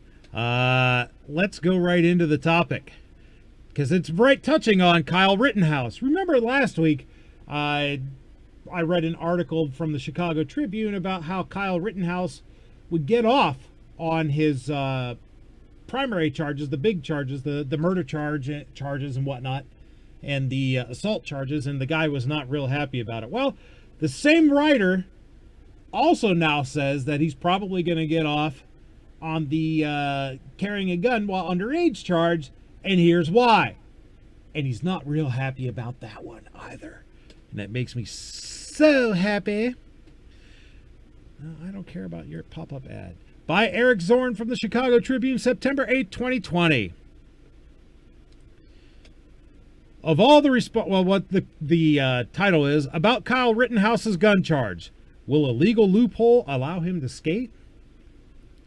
Of all the responses I received to my column last week on the shooting deaths of 2 protesters and the wounding of a 3rd during unrest, good God, this guy is already full of so much mental gymnastics in the first sentence.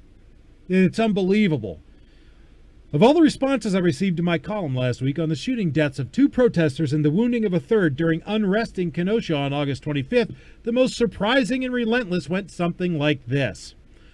It was totally legal for the alleged gunman, 17-year-old Kyle Rittenhouse, to be carrying an AR-15 rifle through the streets that night. If you read Section 3C of Statute 948.60, Wisconsin's general prohibition on minors having guns, you will see that it exempts a rifle of that length. by the dozens, people identifying themselves as lawyers, peace officers, and concerned gun rights activists sent me variations on this chapter and verse claim, echoing what I then found were numerous online essays and social media posts to the same effect. So figuring that those of you following this story will also soon be hearing this claim, I decided to look into it. The quick background. Rittenhouse came from Antioch, Illinois, about 20 miles away, to join with other armed citizens to protect Kenosha businesses from a reprise of the arson and vandalism that had broken out the previous night during protests over the police shooting of Jacob Blake on August 23rd. Close to midnight, the teen ended up shooting 3 people in what my review of the available evidence and the law suggested were acts of self-defense, even though Kenosha County has charged him with first-degree intentional homicide, among other offenses. Those other offenses include possession of a dangerous weapon by a person under 18, a misdemeanor that animates the arguments of many critics of Rittenhouse who say, inaccurately, that once he was allegedly breaking the law, he gave up his right to defend himself if attacked. The charging document says Rittenhouse was carrying a Smith & Wesson AR-15 with 30-bullet clip that night, and the argument from his supporters saying that it was perfectly fine relies on the tangled legalese and footnotes deep in the law book that I will attempt here to put into layman's terms. You notice how, the law is now convoluted and twisted and, just needs translation when it's something that you don't agree with? But I digress. Wisconsin's ban on minors having rifles or shotguns applies only to those carrying short-barreled weapons like sawed-off shotguns or to those who aren't properly licensed to hunt. Rittenhouse wasn't in violation of hunting regulations, said John Monroe, a Dawsonville, Georgia lawyer who specializes in gun rights cases and has studied the Wisconsin statute. He wasn't hunting, and if you're not hunting, you can't be in violation of hunting regulations. Wisconsin is a gun-friendly state, yes. But surely its legislators didn't mean to write an exemption to allow 17-year-olds to carry the weapon of choice for mass shooters through the streets just so long as they weren't hunting game at the same time. It's awkwardly worded, said Monroe of the statute, but many states treat long guns more leniently than they treat guns that are easy to conceal. The legal language is very difficult to parse, said Allison Anderman, senior counsel for the Giffords Law Center to Prevent Gun Violence in Washington, D.C. She said she began researching this particular subsection when she became aware of the conservative media buzz saying it fully exonerated Rittenhouse, and she concluded that, awkward wording notwithstanding, the purpose of the exemption is to allow minors to hunt animals, not play junior militia. Anderman pointed to a 2018 state legislative memorandum saying that with certain exceptions for hunting, military service, and target practice, a person under age 18 is generally prohibited from possessing or going armed with a firearm, and to Wisconsin hunting regulations that offer the reminder that persons under 18 may not possess firearms for non-hunting purposes. Annalise Dickman, Milwaukee-based program manager for Brady, United Against Gun Violence, former of the Brady Campaign to Prevent Gun Violence, formerly Handgun Control, Inc., also conceded that the statutory wording is ambiguous. I wouldn't be surprised if his lawyers argue that there is a loophole for 17-year-olds with long guns, she wrote in response to my query. But I would expect and hope that members of the judiciary do not lend credence to that interpretation, as it runs counter to legislative intent and a reasonable interpretation of the law. And I would expect and hope that the Chicago Tribune is going to throw up a pop-up right as I'm about to finish the doggone article. And I would expect and hope that Wisconsin lawmakers avail themselves of a good line editor next time so there's less confusion about their gun laws. Well, gee, you people want to confuse and twist and interpret shall not be infringed, so there's nothing that's going to satisfy y'all. But man, it just sucks when the law doesn't say what you think it says, doesn't it? Or what you want it to say. You know what's fascinating there is they use the term junior militia to further dress him down based on his age. When the unorganized militia is compromised of every able-bodied man 17 years of age and under 45 years of age. So yeah, every shot they could take, they took. Well, no bias here, not in the Chicago Tribune. But, as I said, the liberals who don't like what the law says and the fact that it doesn't say what they want it to say, they're so unhappy, and, well, that suits me just fine. You can't unfathomable sadness. Yummy, yummy, you guys. Now, one of these days, I really have to get off my butt and make a make an intro and outro for Self-Defense Shoutouts. That's my oldest segment, and I still don't have a stinking intro for that. I'm disgusted with myself for being so damn lazy.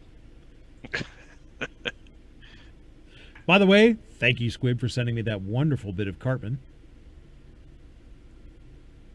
Was quite useful in crafting the wonderful intro and outro there.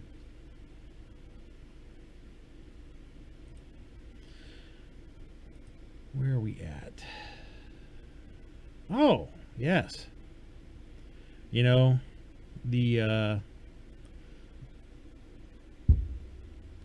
my cat doesn't bet. Wanted to say, and just not wanting to accept that, well, that doesn't surprise me in the slightest, because, you know, people are stupid. Speaking of which. And now prepare yourself for another tale of stupidity in this episode of Moron of the Week. And boy, Well, oh boy, do we got a few to pick from this time.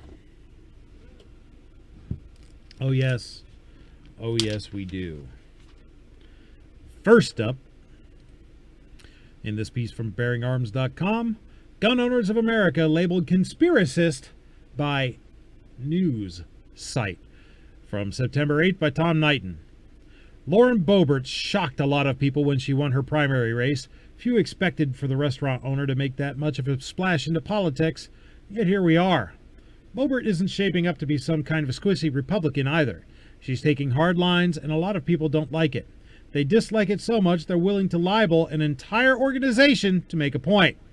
In a post titled Boebert Accepting Endorsement of Conspiracist Group Gun Owners of America at Pueblo event, the website Colorado Times Recorder wrote, the far-right Gun Owners of America group is endorsing Lauren Boebert for Colorado's 3rd Congressional District in an in-person event on Pueblo this Saturday.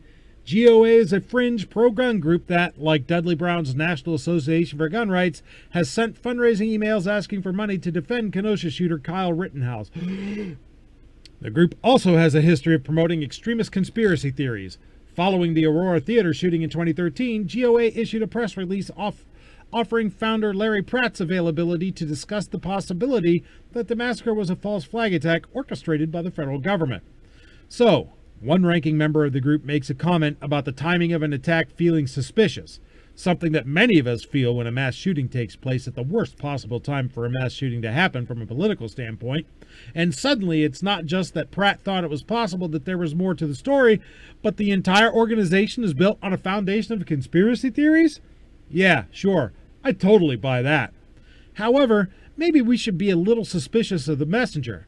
See, let's take a look at the name Colorado Times Recorder. Sure, sounds like your run-of-the-mill local or state-level newspaper, right? Only it's not. It's a progressive blog.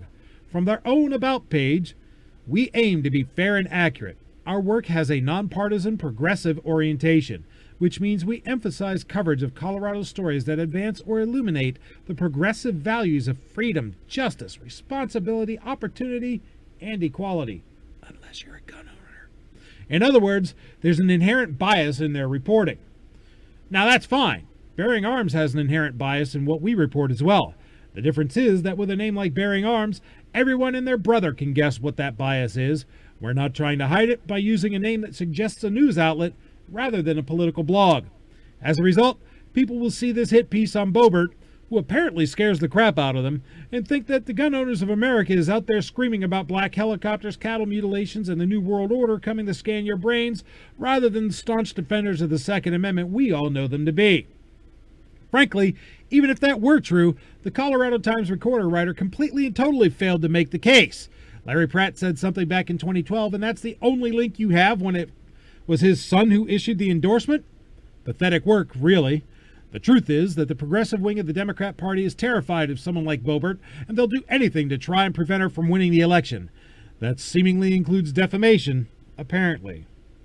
So Colorado Times, is it Recorder or Reporter? Colorado Times Recorder, you're the first contestant on Moron of the Week. Next up, Kamala Harris to Jacob Blake. I'm proud of you. Yes, this isn't directly Second Amendment related, other than what she'll do to the Second Amendment if she gets her hands on the presidency via Uncle Touchy dying. This is by Reagan McCarthy from September 7th, 2020 in townhall.com. Senator Kamala Harris campaigned in Milwaukee on Monday and met with Jacob Blake and his family. Blake, 29, was shot several times last week by police officers after he broke into a woman's home after he previously assaulted her multiple times. Activists framed Blake's shooting as racially charged, but Blake had warrants out for his arrest on charges including third-degree sexual assault and criminal trespassing. Senator Harris told Blake that she is proud of him. Let's see, where are we?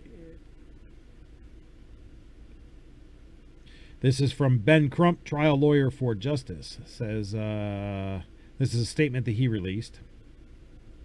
Nationally renowned civil rights attorney Ben Crump and co-counsels Patrick Salvey II and Ivory Lamar released the following statement about Senator Kamala Harris's visit today with the family of Jacob Blake Jr., who joined by phone from his hospital bed. Senator Harris had an inspirational and uplifting one-hour visit with Jacob Blake Jr. and his family today. She spoke individually with each family member about how they were handling the trauma and urged them to take care of their physical and mental health. In a moving moment, Jacob Jr. told Senator Harris that he was proud of her, and the senator told Jacob that she was also proud of him and how he is working through his pain. Jacob Jr. assured her that he was not going to give up on life for the sake of his children. Senator Harris also discussed the policy changes that she and Vice President Biden will seek, including the Justice and Policing Act and implicit bias training to make things better for all Americans. She encouraged them to continue to use their voices, even though they're pained, to help America make progress and end systemic racism. Gee, maybe we should end systemic rapism too, because that's what Blake Jr. liked. And speaking of racism, how about Blake Sr. with all of his anti-Semitic shit about Jews? So yeah, lady, you're really fucking smart.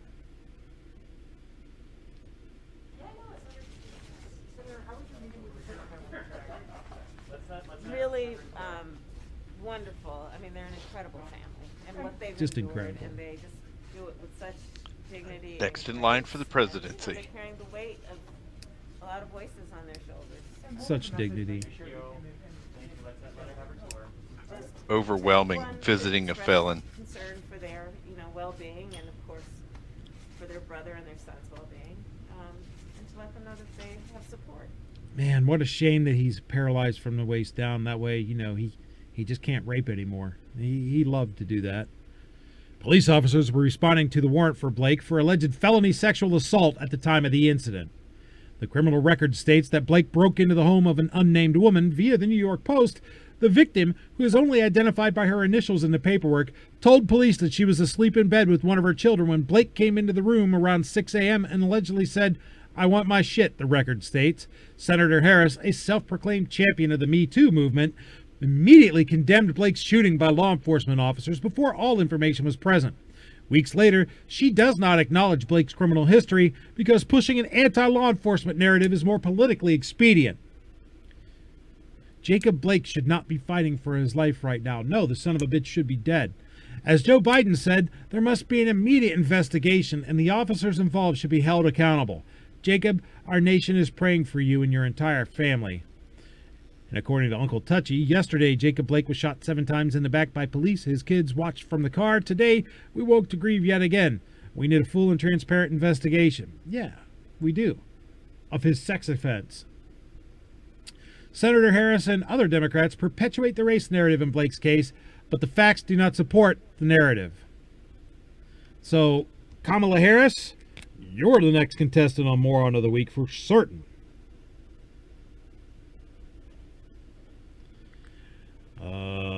Next is a certain school board. This is from thedailywire.com by Emily Zanotti from September 9th, 2020. Colorado 12-year-old suspended from school after teacher spots gun, quote-unquote, during online school session. A 12-year-old Colorado Springs, Colorado boy received a 5-day suspension from school after one of his teachers spotted a toy gun in his hand during an online art class, local news reports. Isaiah Elliott was participating in a group virtual learning session, a local Fox affiliate reports, when he allegedly flashed what looked to be a weapon. The gun was, in fact, a toy. A neon green and black handgun with an orange tip with the words "Zombie Hunter" printed on the side. The teacher notified the school principal, who suspended Isaiah for 5 days, a suspension reportedly consistent with threatening classmates, even though Elliott was in a virtual environment and not in the same classroom as his peers, where a threat of violence might be more meaningful. The principal then took the additional step of contacting El Paso County Sheriff's Office to conduct a welfare check on the family. Local media reports that the principal never consulted the boy's parents to get clarification on the incident, and Fox 31 says the teacher knew the item was a toy gun and not a real usable weapon. Elliott's parents were furious, they say, especially because Elliott and his parents are black. It was really frightening and upsetting for me as a parent, especially as the parent of an African-American young man, especially given what's going on in our country right now, Curtis Elliott, Isaiah's father, told local media, referencing the recent national outcry over racism and racially motivated brutality in policing, an issue that can arise even from seemingly innocuous contacts with law enforcement, like a welfare check. He was in tears when the cops came. He was just in tears. He was scared. We were all scared. I literally was scared for his life, he added. For them to go as extreme as suspending him for 5 days, sending the police out, having the police threaten to press charges against him because they want to compare the virtual environment to the actual in-school environment, is insane, Elliott's mother, Danny said. Elliott's mother noted that neither the teacher nor the principal bothered to check in with either her or her husband, a decision she can't understand. If her main concern was his safety, a 2-minute phone call to me or my husband could easily have alleviated this whole situation to where I told them it was fake, she said. It also appears from a video of the incident that Isaiah did not intend for his teacher or classmates to see the gun as he moved it from one side of his laptop to the other. A sheriff's deputy recorded the video on his body cam and showed it to the boy's father. Curtis Elliott told Fox 31 the video shows his son sitting at home on his sofa when he momentarily picks up the toy gun on the right side of where he's sitting and moves it to his left side, not realizing that in the process his teacher and fellow students saw him move the gun across the computer screen, Fox 18 reported. A second student, who also played with the toy gun, is believed to have received a similar suspension. That child allegedly handled the zombie hunter weapon and may have pointed it at the screen, but it's not clear whether the student knew he was on video and in view of teachers at the time. The school district refused to comment on the incident, but did say that they were not yet familiar with all aspects of virtual learning. The platforms we use for distance learning have the feature to record classes for educational purposes. During our first week of school, we were still becoming familiar with the platform. It is not our current practice to record classes at this time. Parents will be notified if that changes. We will continue to support all families in our school to make sure they feel safe, respected, and educated. But yet they want to extend their power and their authority into your home. What's going to happen if your kid's in a virtual learning class and you happen to walk by as you're carrying your gun? Are you going to get arrested for carrying in a school zone? Because that's exactly what they're saying that was, that virtual environment, that kid being in a class in his own home turned that portion of the home into a school. And that's fucking bullshit. There, I knew I was going to say the F word at least once tonight, but that is some ignorant, moronic shit. Ugh. Well, and they don't want us watching our kids in school either. What the teacher's teaching either. 5 years ago, my daughter brought home a school book where they had changed the wording of the Second Amendment in it. Oh, yeah. I know. They say that they paraphrase it. They don't even give the actual wording. They paraphrase it, and they paraphrase it with a lie, saying that it protects hunting or service in the militia or some shit like that. Yeah, it was service in the militia.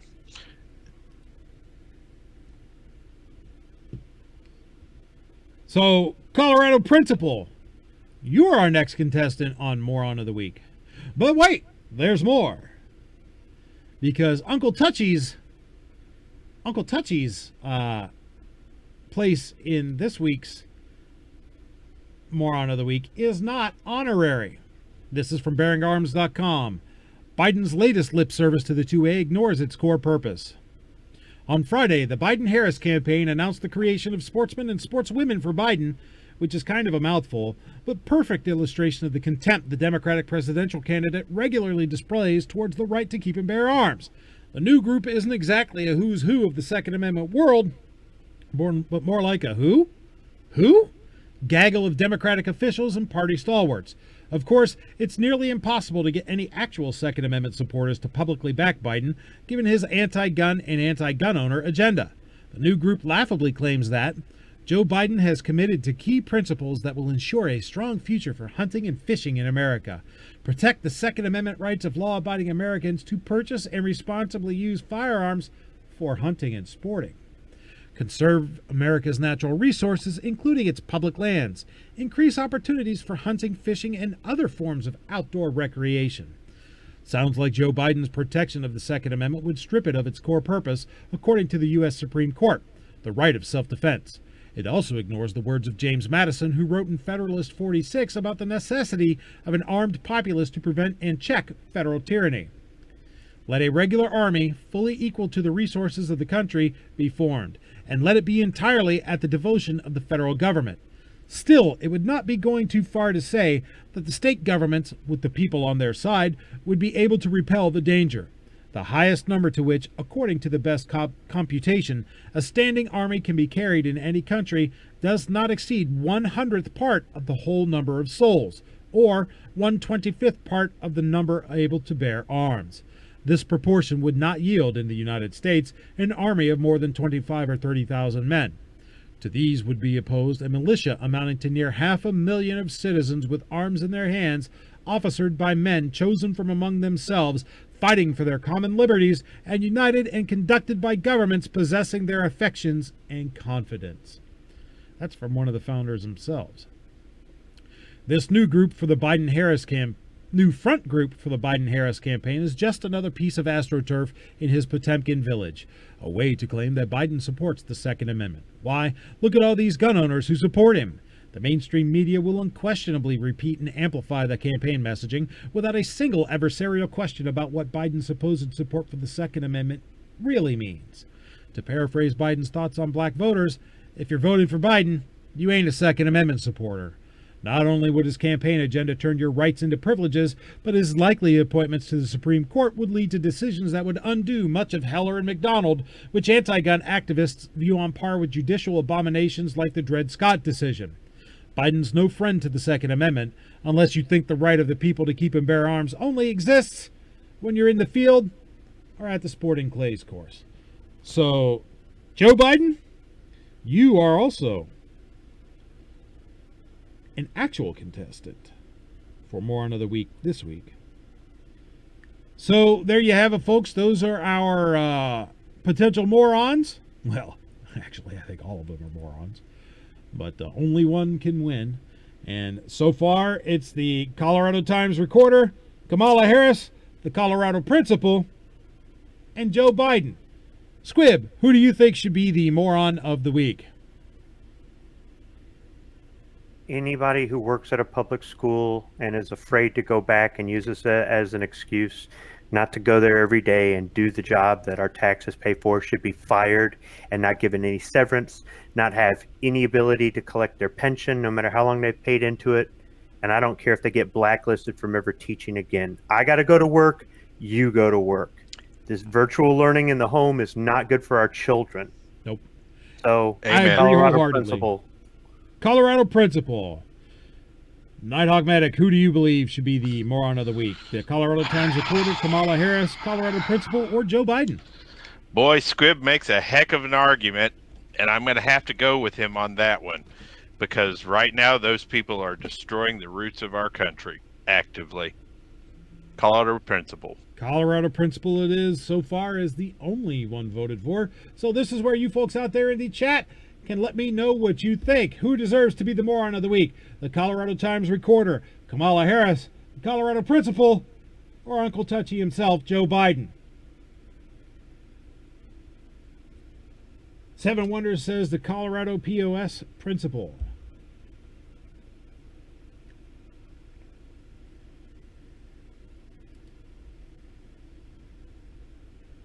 Anybody else, go ahead and let me know. Who do you think? Let's get some votes out there. Colorado Principal says Adventures of the Outdoors. So far, that's 4 for Colorado Principal. Ozzy Osbourne barking at the Principal, so 5. Anybody else have anything else? Go ahead and put it out there. Shoot Ride Live says Principal. That's 6 for Colorado Principal.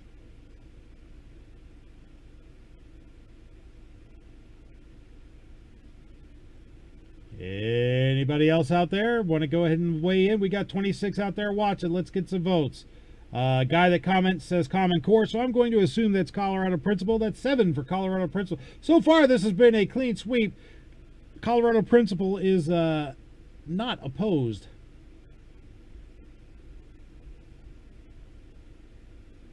Anybody else? Let's get some votes.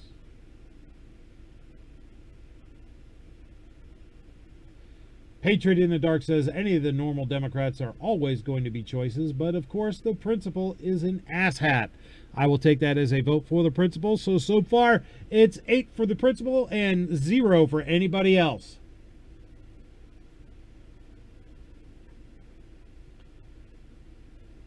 Speaking of 25 out there, if you guys think that any of this content was worth watching and you've liked it in any way, please go ahead and hit the thumbs up. That helps the YouTube algorithm know that stuff like this is something that people want to watch, and thus they'll put it out there more and help me out, and it won't cost you a dime. Let's see. Who do we want to vote for, folks? Anybody want anything else? Because I'm fixing to call it. We got 8 votes for the Colorado Principal. It's fixing to be 9 because that's where I'm going to cast my vote. And there we're going to have it. Unanimously speaking, the Colorado Principal is the Moron of the Week for 9/11/2020. And there we had another tale of stupidity in this week's yay is episode not the of right Moron of the Week. Alrighty.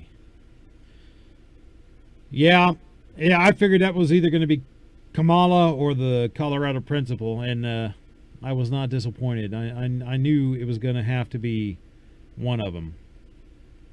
You need to refer to her as Madam President Harris. I can refer to her as Mrs. Kiss My Ass. Do you know, I'm sure Nighthawk Medic remembers this. Do you remember having to say the Honorable Mr. Clinton? Oh my gosh, I forget. Squib, thank you for reminding me. Oh man. Bad times, man. Bad times, brother. Bad times. I'm sorry. When you have to recite your chain of command, you start with the Commander-in-Chief and work your way down, and no matter who is in office, you have to refer to them as the Honorable. Yep. I'm sorry, guys. That was almost as Amen. bad as the day they rewarded us by bringing the Dallas Cowboys to the base, and we got to meet them all and shake all their hands, and I've been a Redskins fan my whole life. The whole thing about being able to say it with a straight face is if that doesn't tell you honor, commitment, and duty, I don't know what does.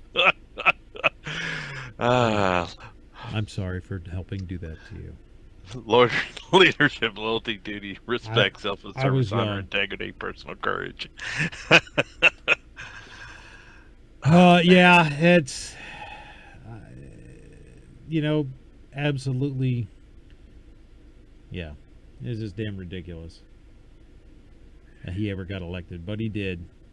And speaking of ridiculous, we're going to go ahead and go from the ridiculous to the sublime here with another spot that I don't always put on, but I probably should do an intro for too, and that's Balls of Steel.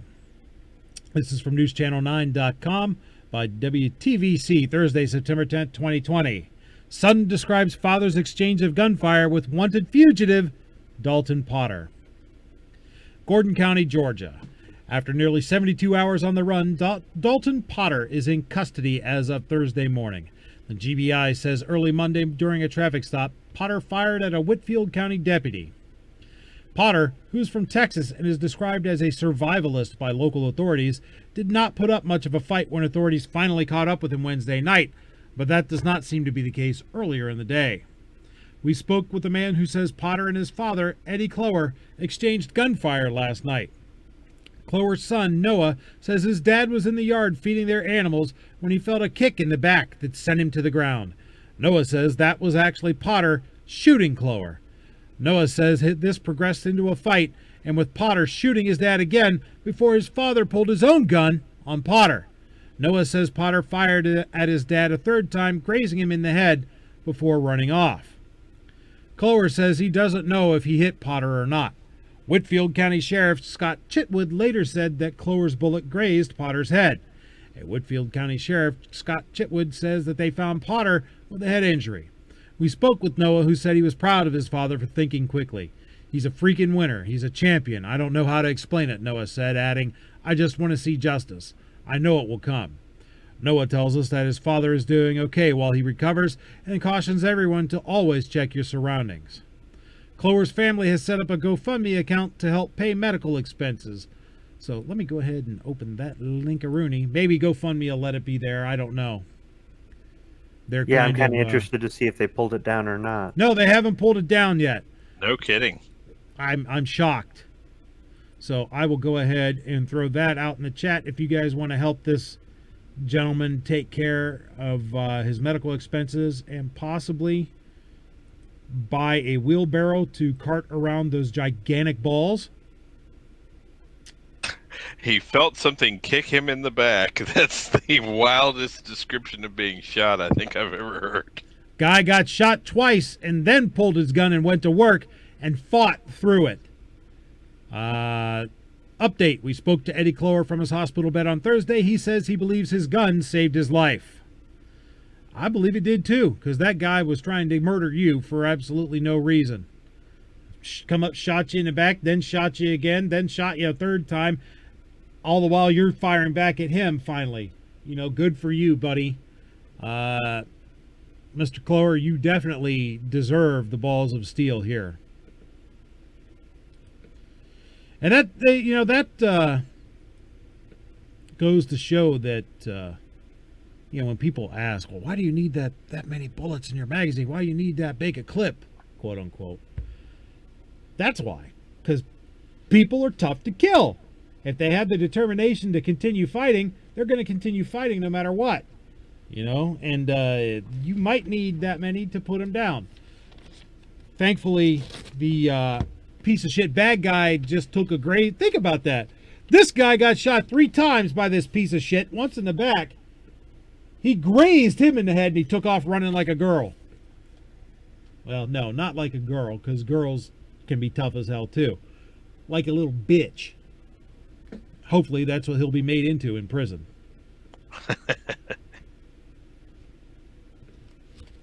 So, yeah. Next up, though, we finally have, because, I like to leave things on a high note.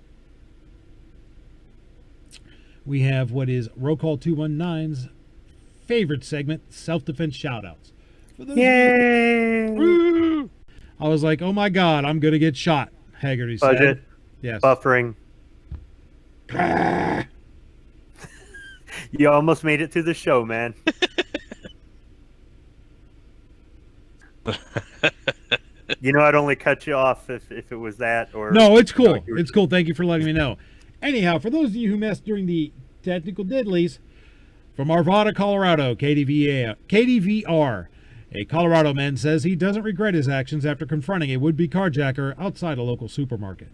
About 12:30 p.m. on August 28th, Paul Haggerty says he feared the worst when a man walked up to him while he was putting away his groceries and threatened him with a gun. I was like, oh my God, I'm going to get shot, Haggerty said.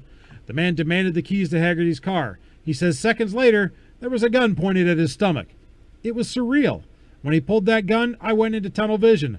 I looked at him and said, it ain't happening, Haggerty said. Haggerty didn't hand over the keys. Instead, he tossed them several feet away. The suspected car thief took off after them. The distraction gave Haggerty enough time to draw his own concealed weapon. I took a giant sidestep, drew my firearm, pointed it right at him, and said, "Not happening. Not today." The look on his face was sheer shock when he looked up and he was looking down the barrel of my pistol, Haggerty said. It worked. The man took off running. I was yelling at the top of my lungs that this guy tried to rob me with a firearm. Call the police. Call the police, Haggerty said. Police arrested 38-year-old Jonathan David Cho a short time later.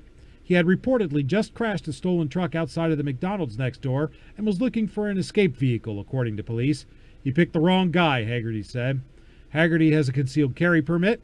He says he wouldn't recommend what he did to everyone, but he says he wasn't about to let a man take his car without a fight. It all comes down to training.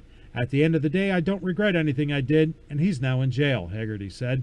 Cho was jailed on suspicion of several charges, including aggravated robbery with a weapon, careless driving, second-degree trespassing, felony menacing with a weapon, leaving the scene of an accident, and aggravated motor vehicle theft.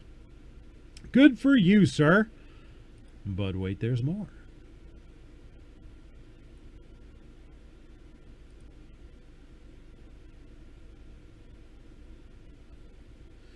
This one I don't recommend the method she used, but I applaud the fact to do it. This is from Hometown Station 2020. Elderly woman fires warning shot, holds intruder at gunpoint after Canyon Country burglary.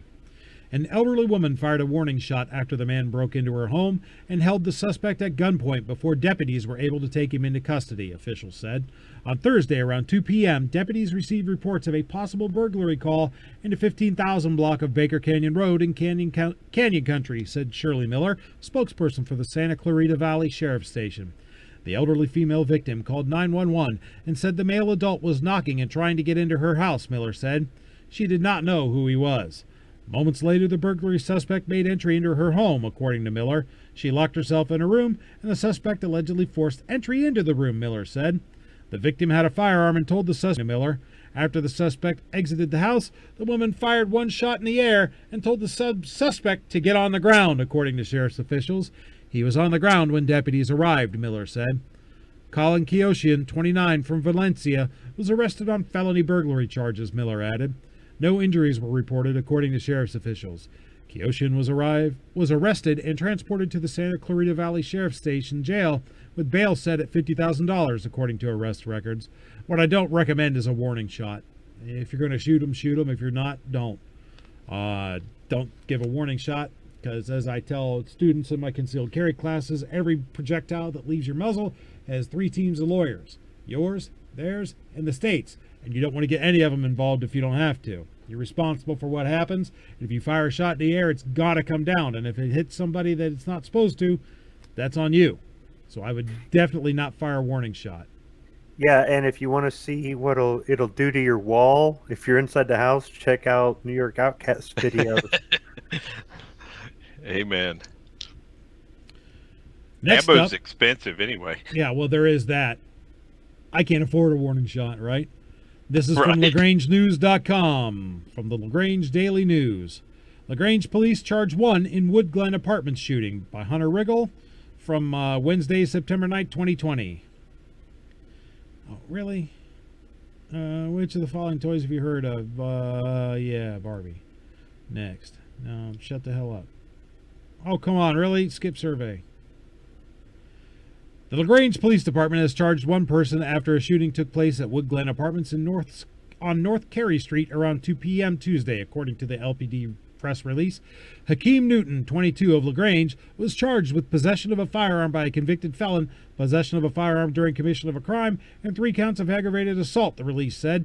Newton is accused of shooting at a car that contained 3 people, including a baby. According to the release, police were dispatched to the area in reference to multiple shots fired and found shell casings in the road in front of the U building of the complex. A vehicle was stopped after leaving the area, and Newton was detained. After victims, a 25-year-old man, a 23-year-old woman, and a 1-year-old. According to the release, the man exited the vehicle and returned fire at Newton, Kirby said. Folks, it is time to shut her down. I want to thank everybody for coming, and I definitely want to thank my esteemed panel members for being here. Looks like the Tactical Pickle himself, Calaveras 32 Specials, had to bow out. So thank you very much, Pickle, for being here and being part of the show. Go check out his stuff at Calaveras 32 Special. I'd like to thank the irascible yet lovable Squibload for being here and doing his outstanding job of giving his opinion, which is awesome. And rocking that salmon-colored polo, man. That's just the best ever. Is there anything you'd like to plug, sir? Anything that you would like to leave us with? Tomorrow morning at 9 a.m. Eastern on the Travis P11 channel is Caliber Corner. I think he's discussing long guns under $350. I'm not sure. I won't be on, but I think that's what it's about. Outstanding, folks. Go check that out. Thank you very much to our newest panelist, Nighthawk Medic, for coming in and contributing to the conversation tonight.